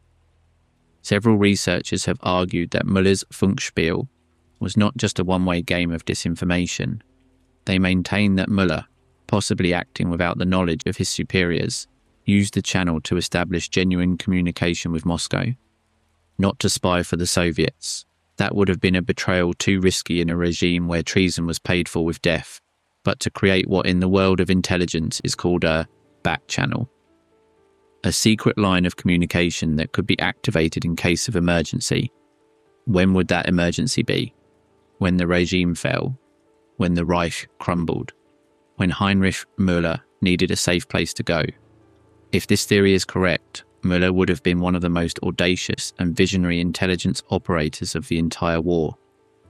While all the other Nazi leaders were living in the fantasy of final victory, Müller would have been silently preparing his escape, establishing contact with the enemy, creating options for the day when everything would collapse. Not for betrayal, not for ideology, but for pure pragmatic survival. It is a fascinating theory, but is there evidence to support it beyond speculation? Direct evidence is scarce, but the circumstantial evidence is suggestive. The fact that Müller insisted on personally controlling all communications of the Funkspiel without allowing other officers to supervise the content of the messages is unusual. The fact that he kept the operation active for much longer than would have been necessary for purely tactical purposes also raises suspicions. And the fact that the Soviets, after the war, did not seem interested in capturing or judging Müller suggests they had some reason to leave him in peace. But there is another element that is rarely mentioned, and that adds an additional layer of mystery. Müller's relationship with another of the great enigmas of the Second World War, the case of the Soviet spy known as Werther. Werther was the code name of a Soviet intelligence source that operated at the highest levels of the German military command. The information that Werther transmitted to Moscow was of extraordinary quality: detailed battle orders, operational plans, strategic assessments. Some of these reports reached Soviet intelligence even before the German generals at the front received them. The identity of Werther was never conclusively revealed, and has been the subject of debate among historians for decades. Some theories suggest that Werther was not a single person, but a compilation of multiple sources whose information was channeled through intermediaries in Switzerland. Other, more audacious theories have proposed that Werther was in fact Heinrich Müller, or at least that Müller was the one who filtered part of the information that reached Moscow under that codename. This theory is extremely controversial and has no definitive proof, but if it were true, it would mean that the head of the Gestapo was spying for the Soviets during the war, which would perfectly explain why Moscow would have protected him after the fall of the Reich. Does it sound too far-fetched? Perhaps. But let's remember something. In the world of espionage, the implausible is frequently the real thing. Kim Philby, a member of the British intelligence service MI6 and one of the Cambridge Five, spied for the Soviets for decades without being discovered, despite being at the very heart of the Western intelligence establishment. Aldrich Ames, a CIA officer, sold secrets to the Soviets for 9 years before being captured. If these men could deceive their own organizations for so long, is it really impossible that Heinrich Müller did the same? The difference, of course, is that Philby and Ames acted out of ideological conviction or for money. Müller, if he indeed spied for the Soviets, would have done so for a much colder and more calculated reason: survival. He did not care who won the war. He cared about being on the right side when it was over. And that is, perhaps, the definitive key to understanding Heinrich Müller. He was not an ideological monster like Himmler. He was not a delusional fanatic like Hitler. He was not a narcissistic propagandist like Goebbels. He was something much more dangerous, a man without beliefs, without loyalties, without morals, whose only religion was efficiency and whose only God was survival. A man like that does not commit suicide in a bunker. A man like that does not surrender. A man like that disappears. He reinvents himself. He becomes another person. And he continues to live. But living where and how? We are now going to explore, in as much detail as possible, each of the escape routes that Müller could have used. And what we are going to discover is that the world of 1945 was full of back doors that a man with Müller's resources and knowledge could have passed through without too much difficulty. The first route, and the most historically documented, was the Alpine route. From Berlin, a fugitive could travel south, crossing what was left of Germany to reach the Bavarian and Austrian Alps. This mountainous region, with its isolated villages, its remote monasteries, and its difficult-to-monitor border passes, was the natural refuge for fleeing Nazis. In fact, there were rumours, never confirmed, that the Nazis had prepared an Alpenfestung, Alpine fortress, a defensive bastion in the mountains, where the leaders of the Reich could resist indefinitely. The Alpenfestung never really existed as a military installation, but the region's infrastructure, bunkers, underground warehouses, networks of caves, provided ideal hiding places for individual fugitives. From the Alps, the route continued south, crossing the Austrian border into South Tyrol, then under Allied control but with a predominantly German-speaking population, and from there to Italy. In Italy, the rat lines operated with remarkable efficiency. The port of Genoa was the favourite embarkation point for fugitives heading to South America. Cargo ships, commercial ocean liners, and even submarines, according to some unverified sources, transported ex-Nazis from the Italian coasts to Buenos Aires, Montevideo, Sao Paulo, and other destinations in the southern hemisphere. The Nazis who used this route received help from a series of organisations and people who, for different reasons, were willing to facilitate their escape. The best known was the network of the Austrian bishop Alois Hudal, a resident of Rome, who provided forged identity documents through the International Committee of the Red Cross. Hudal, a sympathiser of fascism, who had written glowingly about Nazism before the war, used his position in the Vatican to obtain ICRC travel documents with false names. These documents, known as titoli di viaggio, travel titles, were internationally accepted and allowed fugitives to travel legally, or at least with an appearance of legality, throughout the world. Did Müller use this route? It's possible, but there are arguments against it. The Alpine route required crossing hundreds of kilometres of German territory that in late April and early May 1945 was an absolute chaos of combat, bombings, and Allied military checkpoints. For a man leaving Berlin on May 1st or 2nd, the journey would have been extremely dangerous. Moreover, the Alpine route was known to the Allies, who had deployed special units precisely to intercept Nazis trying to escape that way. The second possible route was much shorter but much riskier, crossing the Soviet lines in Berlin and surrendering to the Russians. If Müller had indeed established a back channel with Soviet intelligence, this would have been the most logical option. He did not need to cross hundreds of kilometres of enemy territory. He simply had to walk a few blocks from the Chancellery bunker to the nearest Soviet positions. In the chaos of the Battle of Berlin, where thousands of German soldiers were surrendering every hour, a man dressed in civilian clothes with false documents could have crossed the lines without attracting attention. Once in Soviet hands, Müller would have been quickly moved to the rear, out of Berlin, and from there to Moscow. The Soviets had well-established procedures for handling high-value prisoners. They isolated them immediately from the rest of the prisoners, transferred them to special interrogation facilities, and processed them under the strictest secrecy. A man like Müller would have been treated as a first-rate intelligence asset, not as an ordinary prisoner of war.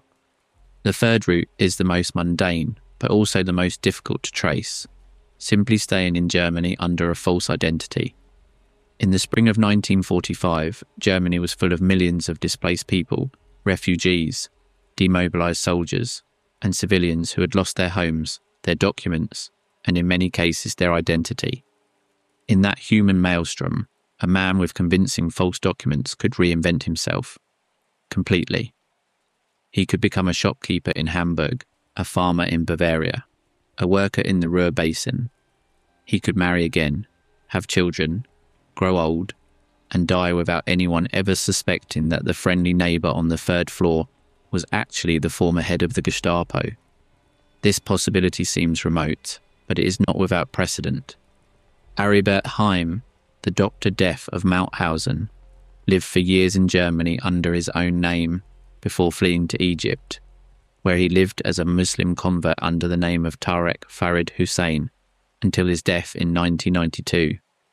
If Heim could live in Germany without being discovered, why not Müller? But there is a crucial difference. Müller was much better known within intelligence circles than Heim. Any former Gestapo officer, any former SD agent, any former SS member who crossed his path on the street could have recognized him, and in post-war Germany, where ex-Nazis were trying to simultaneously hide from their allies and betray each other to gain favours, the risk of being identified was high. However, that same logic works in reverse. If someone had recognised Müller, would they have had reason to report him? Probably not, because whoever denounced Müller would also be exposing their own connection to the Nazi apparatus. It was a kind of mutually assured destruction. Everyone had secrets, and everyone had reasons to keep them.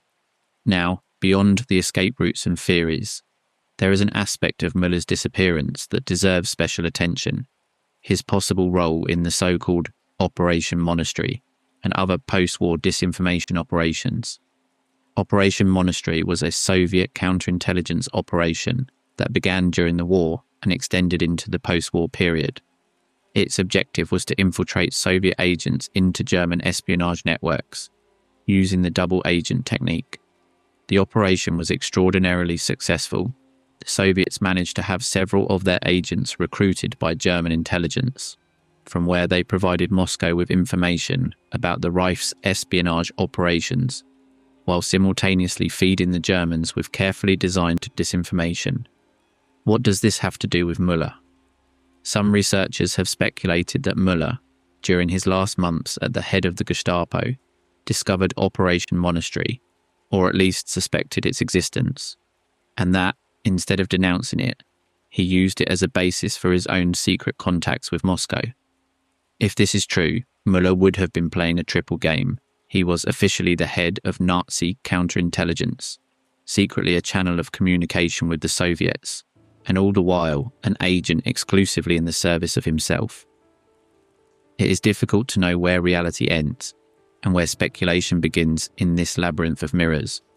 But what we do know for sure is that Müller was a master of manipulation, and that any story about him must be analysed with the same skepticism that he applied to his interrogations. Let's talk now about something concrete: the documented attempts to locate Müller after the war. The first and most important was that of the Nuremberg trials.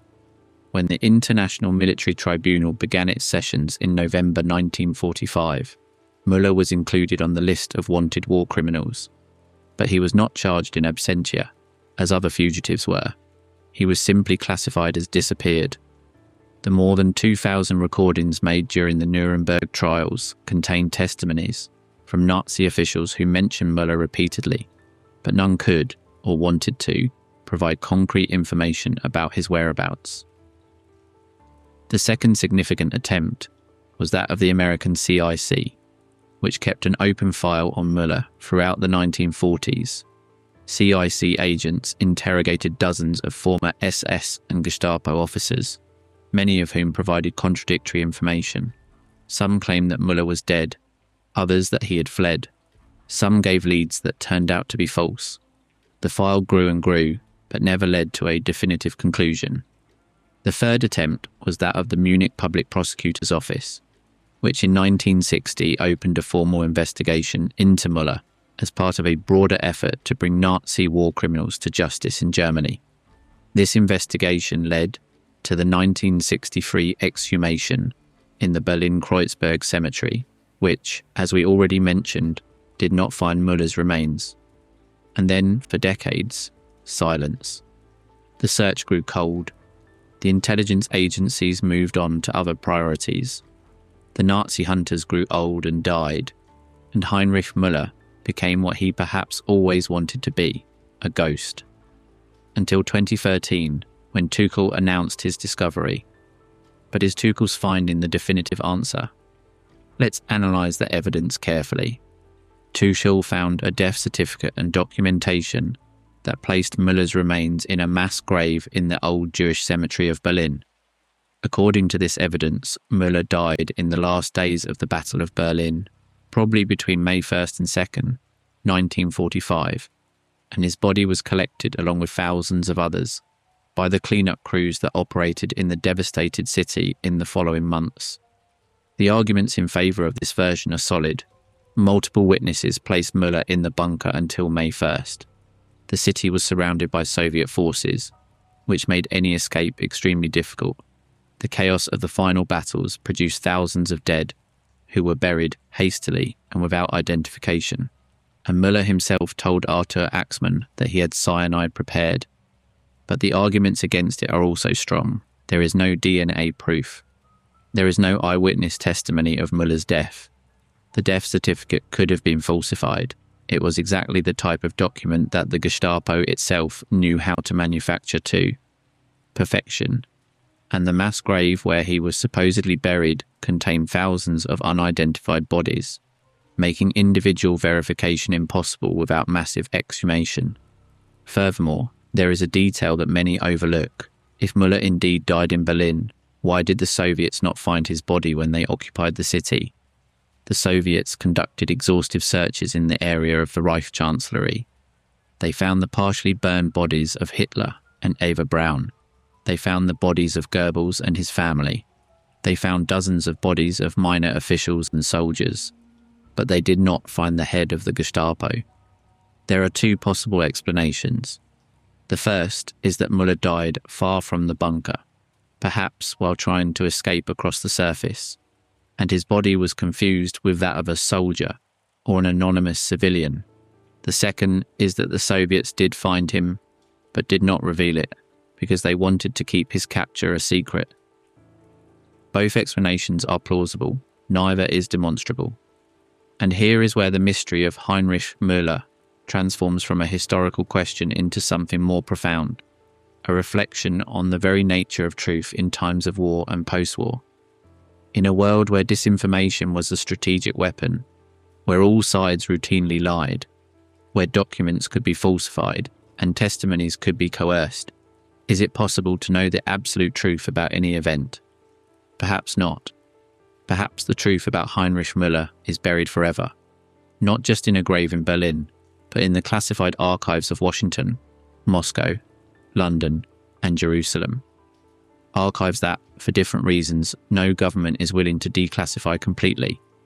The Russian trophy documents, which include thousands of Gestapo files captured by Soviet troops, have begun to be digitized and made available to researchers, but the process is slow and selective.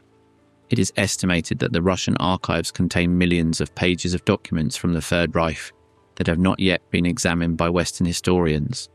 Could those archives contain the answer to Müller's mystery? It is possible. But as long as governments control access to the archives, the answer will continue to depend on their political will. Now let's think about something else. Let's think about the men who surrounded Müller in his final days. Because their stories give us clues, not only about what might have happened to Müller, but about the kind of decisions that Nazi leaders faced when everything collapsed. Martin Bormann, Hitler's secretary and possibly the most powerful man in the Third Reich after the Führer himself, tried to escape from the bunker on the night of May 1st, 1945. He was last seen near the Lehrte train station in the centre of Berlin.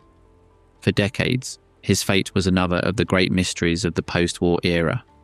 Some claimed he had escaped to South America, others that the Soviets had captured him. It was not until 1998, when skeletal remains discovered in an excavation in Berlin in 1972 were subjected to DNA tests, that it was confirmed that Bormann had died that night, probably from a cyanide capsule while trying to cross Soviet lines. Could Müller's fate be similar to Bormann's? An anonymous corpse in the ruins of Berlin, waiting for decades to be identified. It is possible, but unlike Bormann, whose remains were eventually found and confirmed by DNA, Müller's supposed remains have never been subjected to that definitive test. Let's also think about Hermann Fegelein, the SS general, who was executed on Hitler's orders on April 28, 1945, for alleged treason. Müller was the one who coordinated his interrogation and execution, according to some testimonies. Fegelein was Eva Braun's brother-in-law and had tried to desert the bunker disguised as a civilian. He was captured in his Berlin apartment, drunk and in the company of a woman who was not his wife, with a suitcase full of cash and jewellery. His execution was one of Hitler's last orders, and Müller carried it out with the coldness that characterised him. But isn't it ironic? Müller executed Fegelein for trying to do exactly what he himself might have done hours later: escape the bunker with false documents and resources to survive. The difference is that Fegelein was caught. Müller apparently was not. And then there is the case of Walter Schellenberg, the head of SS Foreign Intelligence, who did escape and surrendered to the Allies.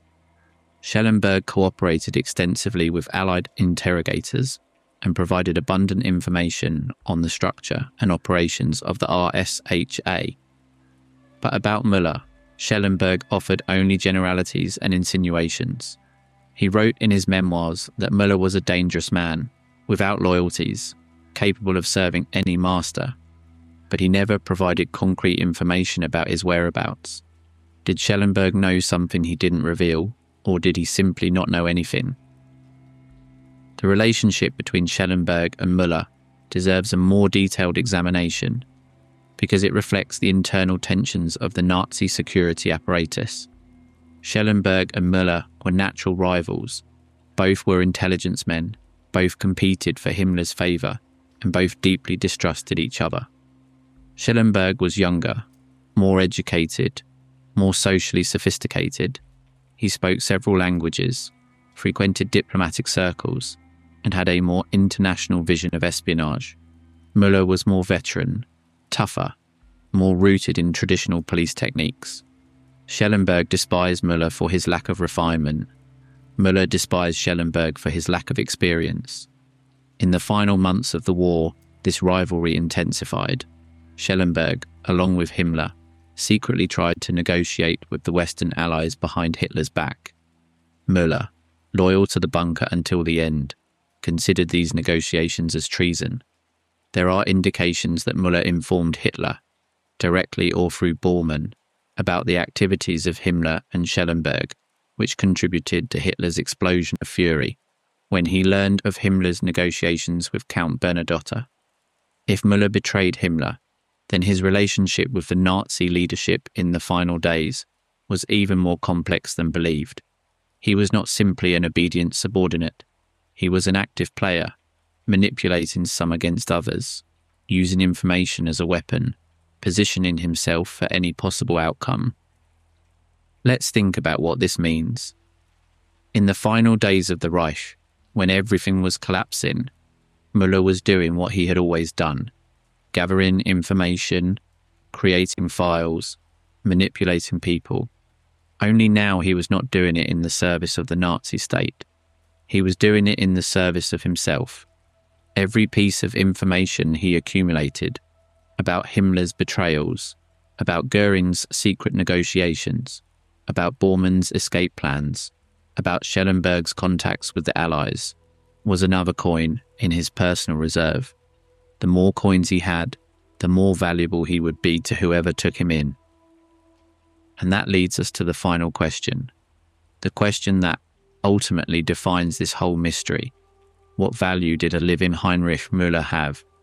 For the Soviets, the value was enormous. Müller knew the names of all the Gestapo agents infiltrated in the Soviet Union and the countries of the Eastern Bloc. He knew Western counter-espionage techniques.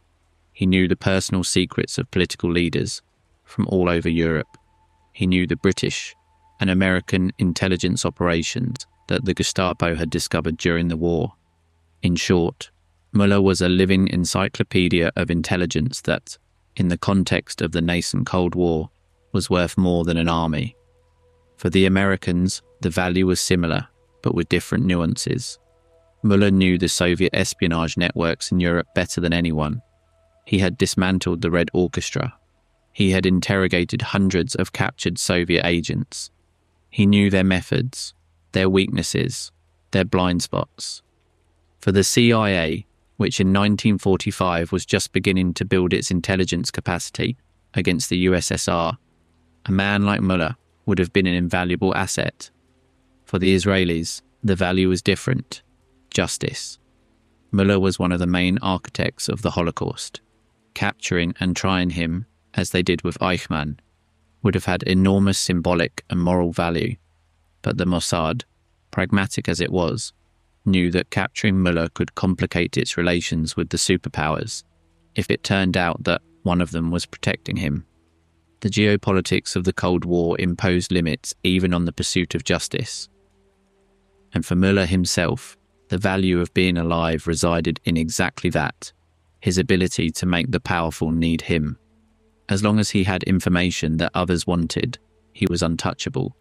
He did not need weapons, or armies, or ideological allies. He just needed to know things that others would prefer not to be known. And that was what he did best.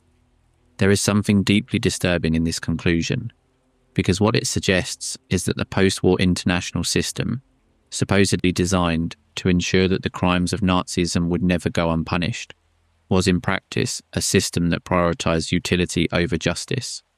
The war criminals who had something valuable to offer, scientific knowledge, intelligence information, political connections, could negotiate their impunity. Those who had nothing were tried and convicted. Justice was not blind, it was selective. And Heinrich Müller, the bureaucrat without ideology, the technician of power, the man who had built his entire career on the premise that information is the supreme weapon, understood it better than anyone. Let's then recap what we know, what we suspect, and what we will probably never know about the fate of Heinrich Müller. What we know for sure: Müller was in the Führerbunker in Berlin until at least May 1st, 1945. He told Arthur Axmann that he had a cyanide capsule prepared. After that, he disappeared. In 1963, an exhumation in Berlin did not find his remains. In 2013, the historian Johannes Turkel discovered documents suggesting that Müller died in Berlin and was buried in a mass grave in an old Jewish cemetery. However, no DNA test was performed.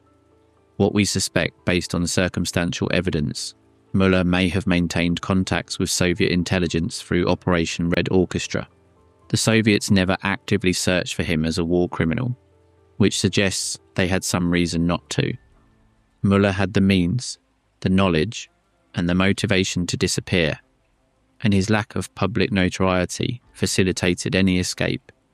What we will probably never know, whether Müller really died in Berlin or escaped, if he was recruited by the Soviets or by the Americans, if he kept copies of the Gestapo archives and what he did with them, if he lived a second life in some corner of the world under a false name, watching how the world tried and failed to find him.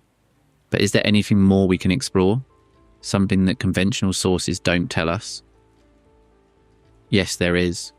And it has to do with the psychology of Heinrich Müller, with the mind of the man behind the mystery. Because all historical analyses of Müller focus on what he did, his crimes, his operations, his political maneuvers. But few ask why he was the way he was. What kind of mind produces a Heinrich Müller? What combination of nature and nurture creates a man capable of signing extermination orders with the same indifference with which he signs his mail? The psychologists who studied the Nazi war criminals at Nuremberg, especially Gustav Gilbert, the prison psychologist, and Douglas Kelly, the military psychiatrist, reached a disturbing conclusion. Most of the defendants were not clinical psychopaths.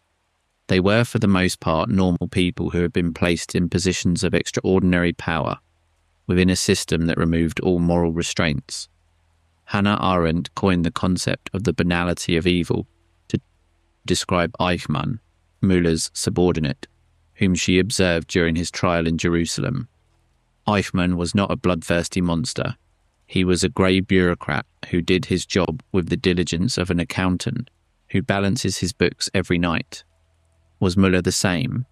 Was he simply another Eichmann, another cog in the machine, another normal man who committed extraordinary crimes because the system allowed it?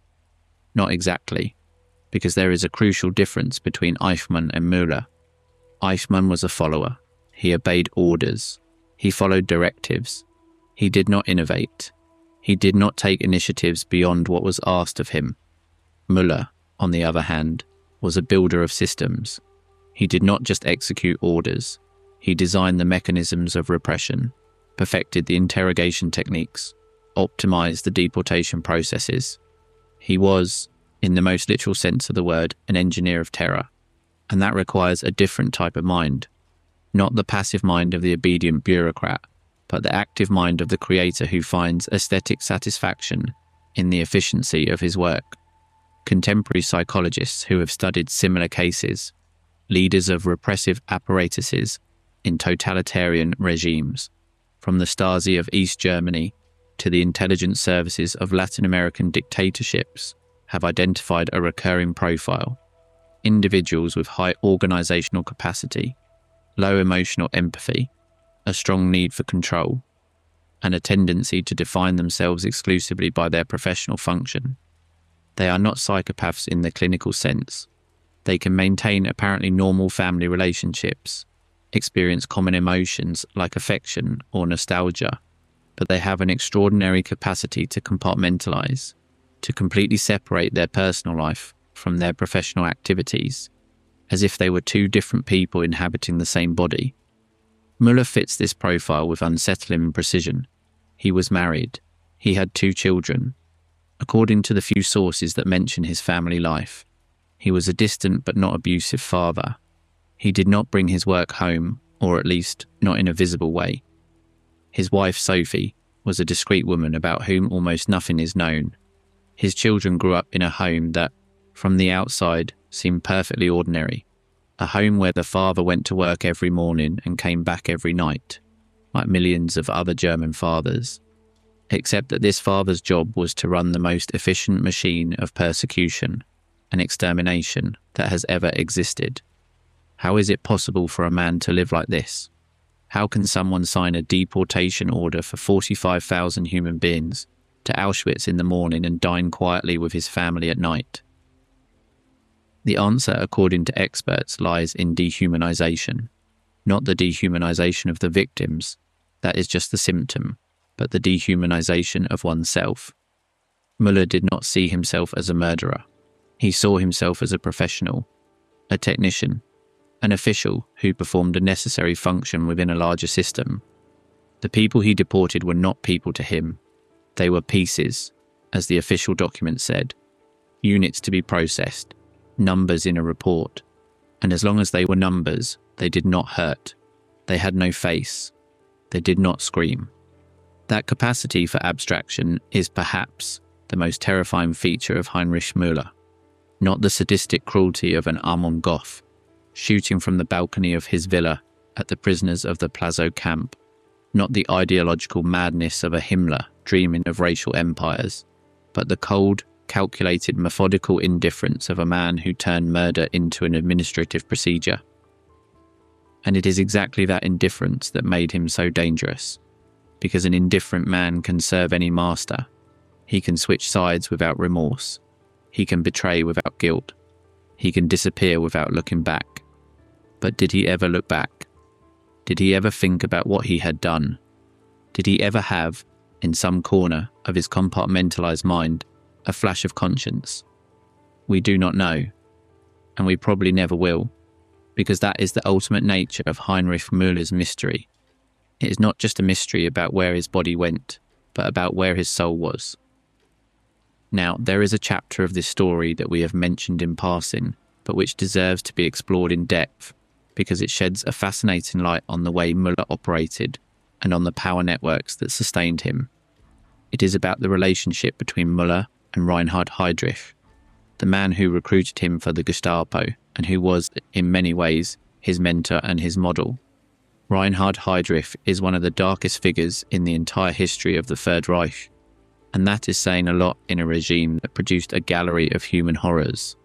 Known as the Butcher of Prague, the Man with the Iron Heart, a nickname supposedly coined by Hitler himself, and the Blonde Beast.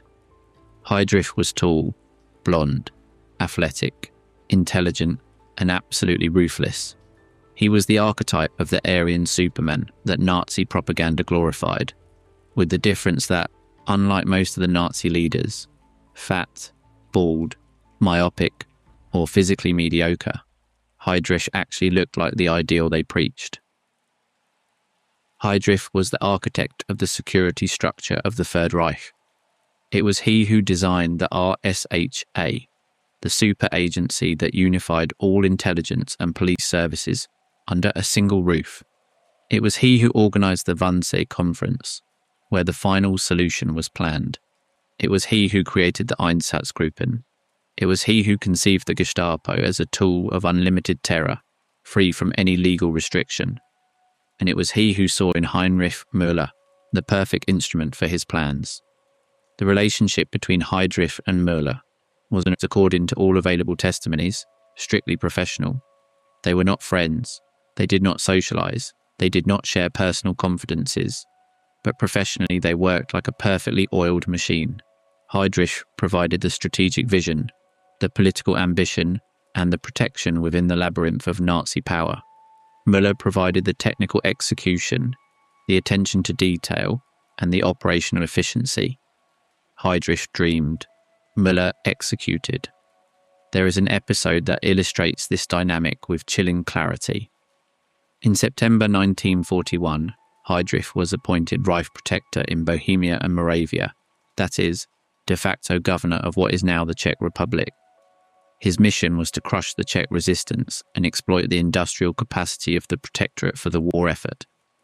Heydrich approached the task with his usual efficiency. On the one hand, he improved the working conditions and wages of Czech workers to increase productivity. On the other, he unleashed a wave of terror against any form of resistance, executing hundreds of people in the first weeks of his mandate. To manage the security apparatus of the Protectorate, Heydrich relied on Müller, who coordinated from Berlin the operations of the Gestapo in Prague and other Czech cities. The reports that Müller sent to Heydrich were models of bureaucratic precision, lists of suspects, analyses of resistance networks, recommendations for action. Each report ended with a proposal for measures ranging from surveillance to execution, and Heydrich almost always approved Müller's recommendations without modification. It was a relationship of absolute professional trust. On May 27, 1942, that relationship ended abruptly. That day, 2 Czech paratroopers trained by the British, Józef Gabčík and Jan Kubis, ambushed Heydrich's car on a sharp curve of a Prague street. Gabčík tried to shoot with his Sten submachine gun, but the weapon jammed. Kubis threw a modified anti-tank grenade that exploded next to the car, embedding shrapnel and fragments of upholstery into Heydrich's body. Gravely wounded, Heydrich was taken to the hospital, where he initially seemed to recover. But on June 4th, 8 days after the attack, he died of septicemia caused by the infection of the wounds. Heydrich's death unleashed one of the most brutal reprisals of the war, the total destruction of the villages of Lidice and Lezaki. In Lidice, all men over 15 were shot. The women were sent to the Ravensbrück concentration camp, and the children were selected. Those with an Aryan appearance were given to German families to be Germanized. The rest were sent to the Chelmno extermination camp, where they were gassed. Then the village was razed to its foundations, literally erased from the map. And what was Müller's role in all this? Müller coordinated the hunt for Heydrich's assassins. His agents tracked the paratroopers to the Church of St. Cyril and Methodius in Prague, where they had taken refuge along with other members of the resistance. On June 18th, 1942, 750 SS soldiers surrounded the church. After hours of combat, during which the paratroopers resisted with extraordinary bravery, the 7 men hidden in the crypt were killed, 3 in combat and 4 by suicide, before the SS flooded the crypt with water and tear gas. But Müller did not just want the assassins, he wanted the whole network. And he got it. Through a combination of brutal interrogations, internal betrayals, and meticulous intelligence work, Müller's Gestapo dismantled practically the entire Czech resistance network in the weeks and months following the attack. The price was enormous. Thousands of Czechs were arrested, hundreds were executed, and the Czech resistance was so weakened that it did not recover until the final months of the war. For Müller, Heinrich's death was more than the loss of his superior and protector. It was an existential threat. Heinrich had been his shield within the labyrinth of Nazi power rivalries. Without Heinrich, Müller was exposed to his internal enemies, especially Schellenberg, who ambitioned to absorb the Gestapo into his own espionage empire. But Müller survived. He survived because he made himself indispensable, because no one else could do what he did. Ernst Kaltenbrunner, the square-jawed, dual-scarred Austrian who was appointed Heinrich's successor as head of the RSHA in January 1943, depended completely on Müller for the daily functioning of the Gestapo. Kaltenbrunner was a violent and brutal man. He had been commander of the SS in Austria before the war, known for his excessive consumption of alcohol and his explosive temper. But he lacked Heinrich's analytical intelligence and organisational capacity. He needed Müller as a general needs his chief of staff to translate political orders into concrete operations. And Müller, true to his nature, served Kaltenbrunner with the same efficiency with which he had served Heinrich. Not out of personal loyalty. Sources suggest that Müller despised Kaltenbrunner for his lack of sophistication, but because Kaltenbrunner allowed him to continue doing what he did best. The system had changed its boss, but the system was still running, and Müller was the system. This capacity for adaptation, to serve any superior, to function under any command structure, to survive any change of power, is precisely what makes the theory that Müller switched sides at the end of the war so plausible. If he could serve Heinrich and then Kaltenbrunner without missing a beat, why couldn't he serve Beria or Alan Dulles? Müller's loyalty was not to a person or an ideology, it was to the function, and the function, to watch, to control, to manipulate, was the same regardless of who paid the salary. But let's now talk about something that is rarely discussed in analyses of Müller, and yet is fundamental to understand in the context of his disappearance, the fate of his family. Sophie Müller, Heinrich's wife, and their 2 children survived the war. Unlike many wives of high-ranking Nazi officials, Sophie was not arrested or prosecuted by the occupation authorities. She lived in Munich during the post-war period, leading a discreet and apparently modest life. Allied interrogators interviewed her on several occasions, looking for clues about her husband's whereabouts. Sophie consistently claimed that she did not know where Heinrich was, and that she had not had contact with him since the last days of the war. Did the interrogators believe her? Not entirely, but they could not prove otherwise either. Sophie Müller was, like her husband, a reserved and difficult-to-read person. She did not break down under pressure. She did not contradict her own story. She did not provide information that could be used against her. She was, in short, the perfect spy's wife. There is an intriguing detail about Sophie Müller's post-war life that has fueled speculation for decades. She lived apparently above her means. As the wife of a disappeared war criminal, with no known income beyond a modest pension, Sophie maintained a standard of living that some investigators considered inconsistent with her declared financial situation. Where did the money come from? From hidden savings? From Nazi party funds diverted before the end of the war? Or from a husband who was still alive somewhere and sending money through clandestine channels? Once again, there is no definitive proof. Only clues, only shadows.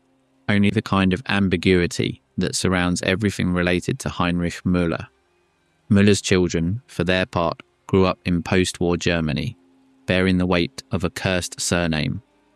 There are no public records of them having made statements about their father or his disappearance. They lived, apparently, in the anonymity that their father would have envied. But isn't it strange that the family of one of the most wanted war criminals in the world could live peacefully in Germany without being bothered? Doesn't this suggest that someone, some government, some intelligence agency, had an interest in leaving the Müllers in peace? Perhaps.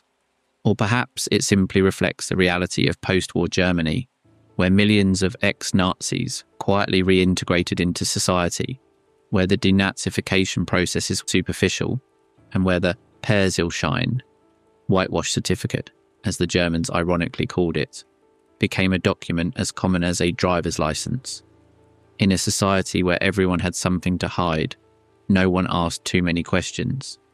Now there is an aspect of Heinrich Müller's story that we have so far only mentioned in passing, but that deserves a much deeper exploration: his role in one of the most complex and lesser-known intelligence operations of the Second World War. An operation that, if the most audacious theories are correct, could hold the key to the entire mystery. This is the case of the long jumps, Unternehmen Weitsprung, a presumed Nazi plan to simultaneously assassinate Roosevelt, Churchill and Stalin during the Tehran Conference in November 1943. The official story, spread mainly by Soviet sources, is as follows. German intelligence, under the direction of Otto Skorzeny, the legendary SS commando, who had rescued Mussolini from the Gran Sasso, planned a spectacular attack against the three Allied leaders during their meeting in the Iranian capital. A team of SS paratroopers was to infiltrate Tehran, establish a base of operations, and attack the conference venue. The plan was discovered by Soviet intelligence thanks to a double agent, and the paratroopers were captured before they could act. Is this story true? Opinions are divided. Skorzeny always denied having participated in such an operation. German archives captured by the Allies contain no direct reference to a plan of this type, and the details of the story, as presented by the Soviets, have a suspiciously cinematic air that suggests propaganda more than reality. But what is documented is that Müller played a central role in intelligence operations related to Iran during the war. The Gestapo had a network of agents in Tehran and other Iranian cities, partly inherited from the Abwehr and partly built by the Gestapo itself. This network collected information on Allied movements in the region, supply operations through the Persian Corridor, the route by which the United States sent war material to the USSR through Iran, and the activities of the pro-Allied Iranian resistance.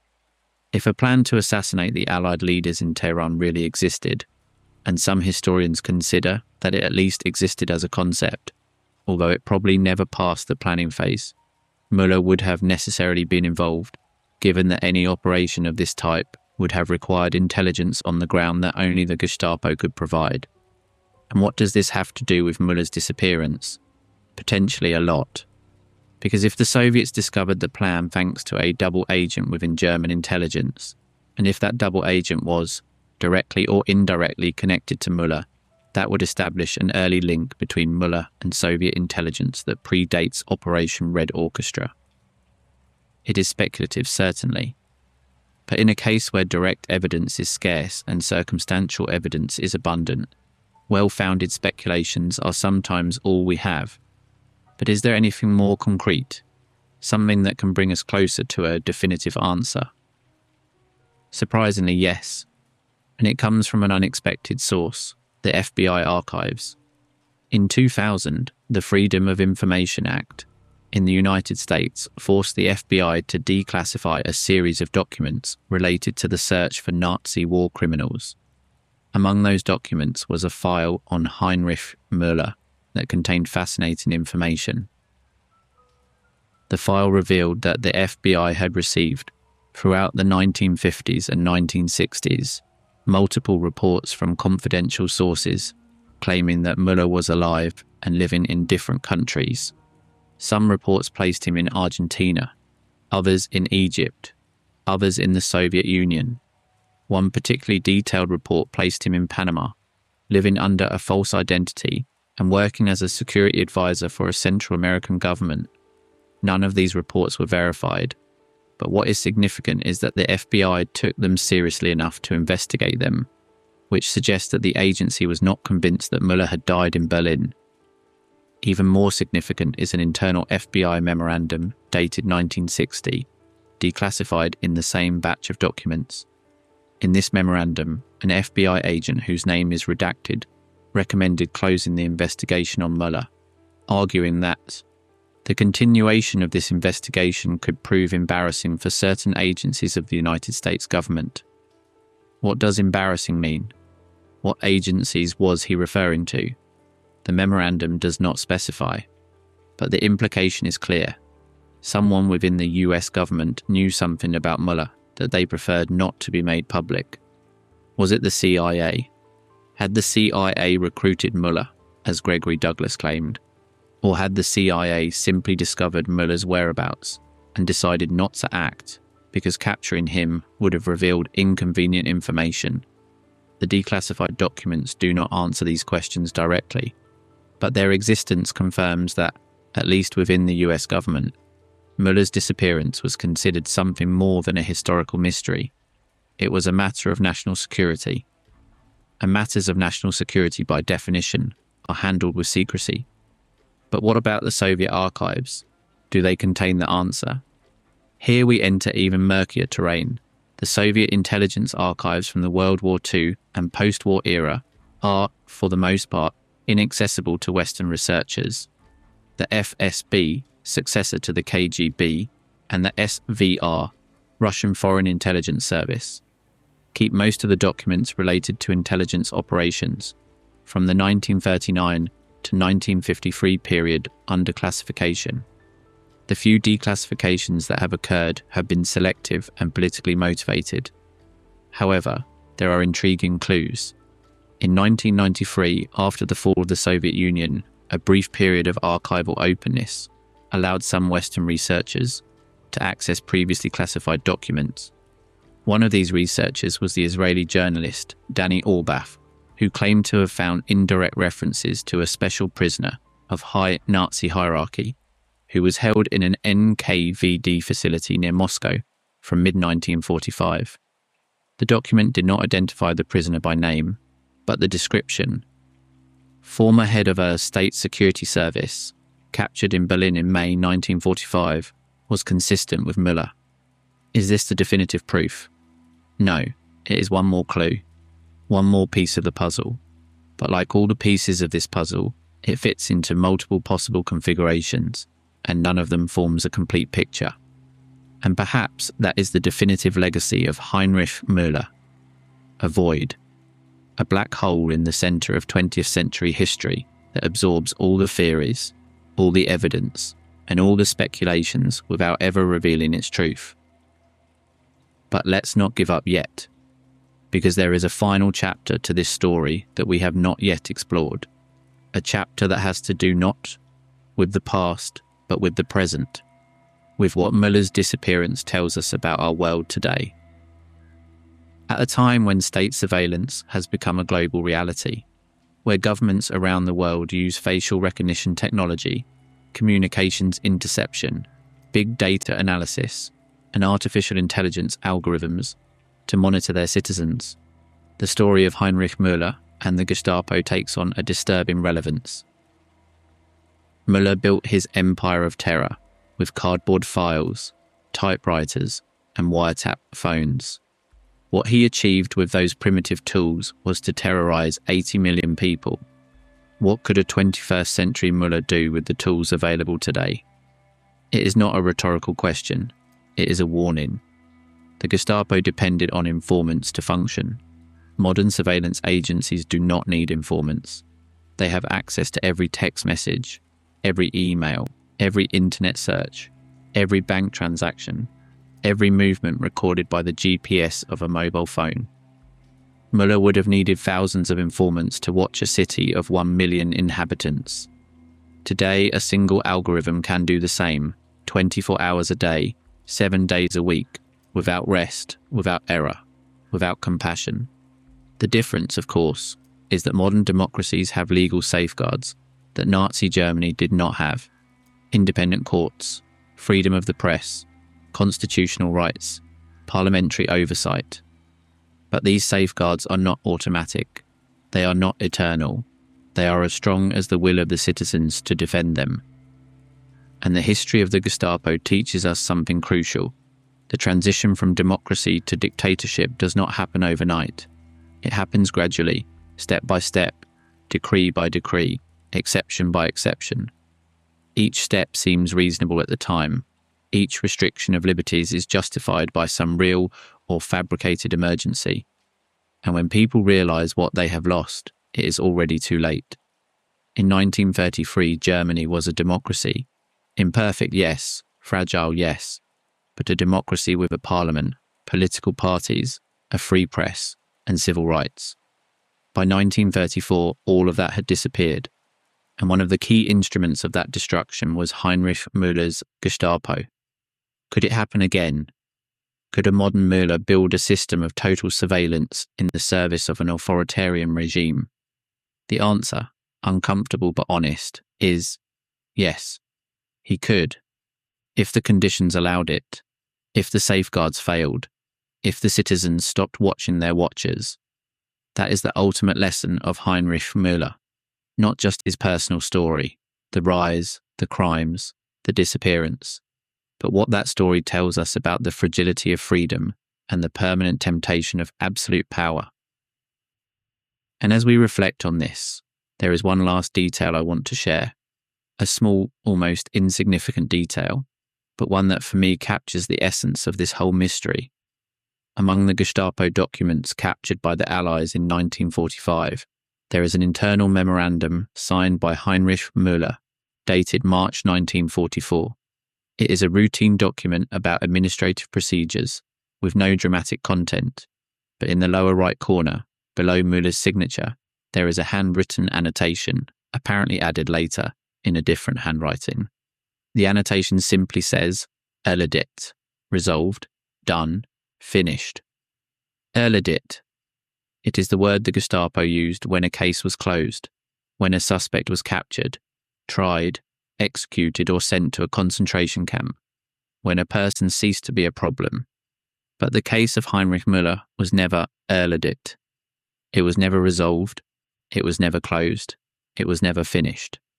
And perhaps that is the final irony. The man who closed thousands of cases, who marked thousands of files with that definitive word, who decided the fate of thousands of human beings, with the coldness of an accountant crossing a line in his ledger. That man left his own file open, forever. Did he die in a Berlin bunker, poisoned by his own cyanide capsule, buried without a name in the land of those he had persecuted?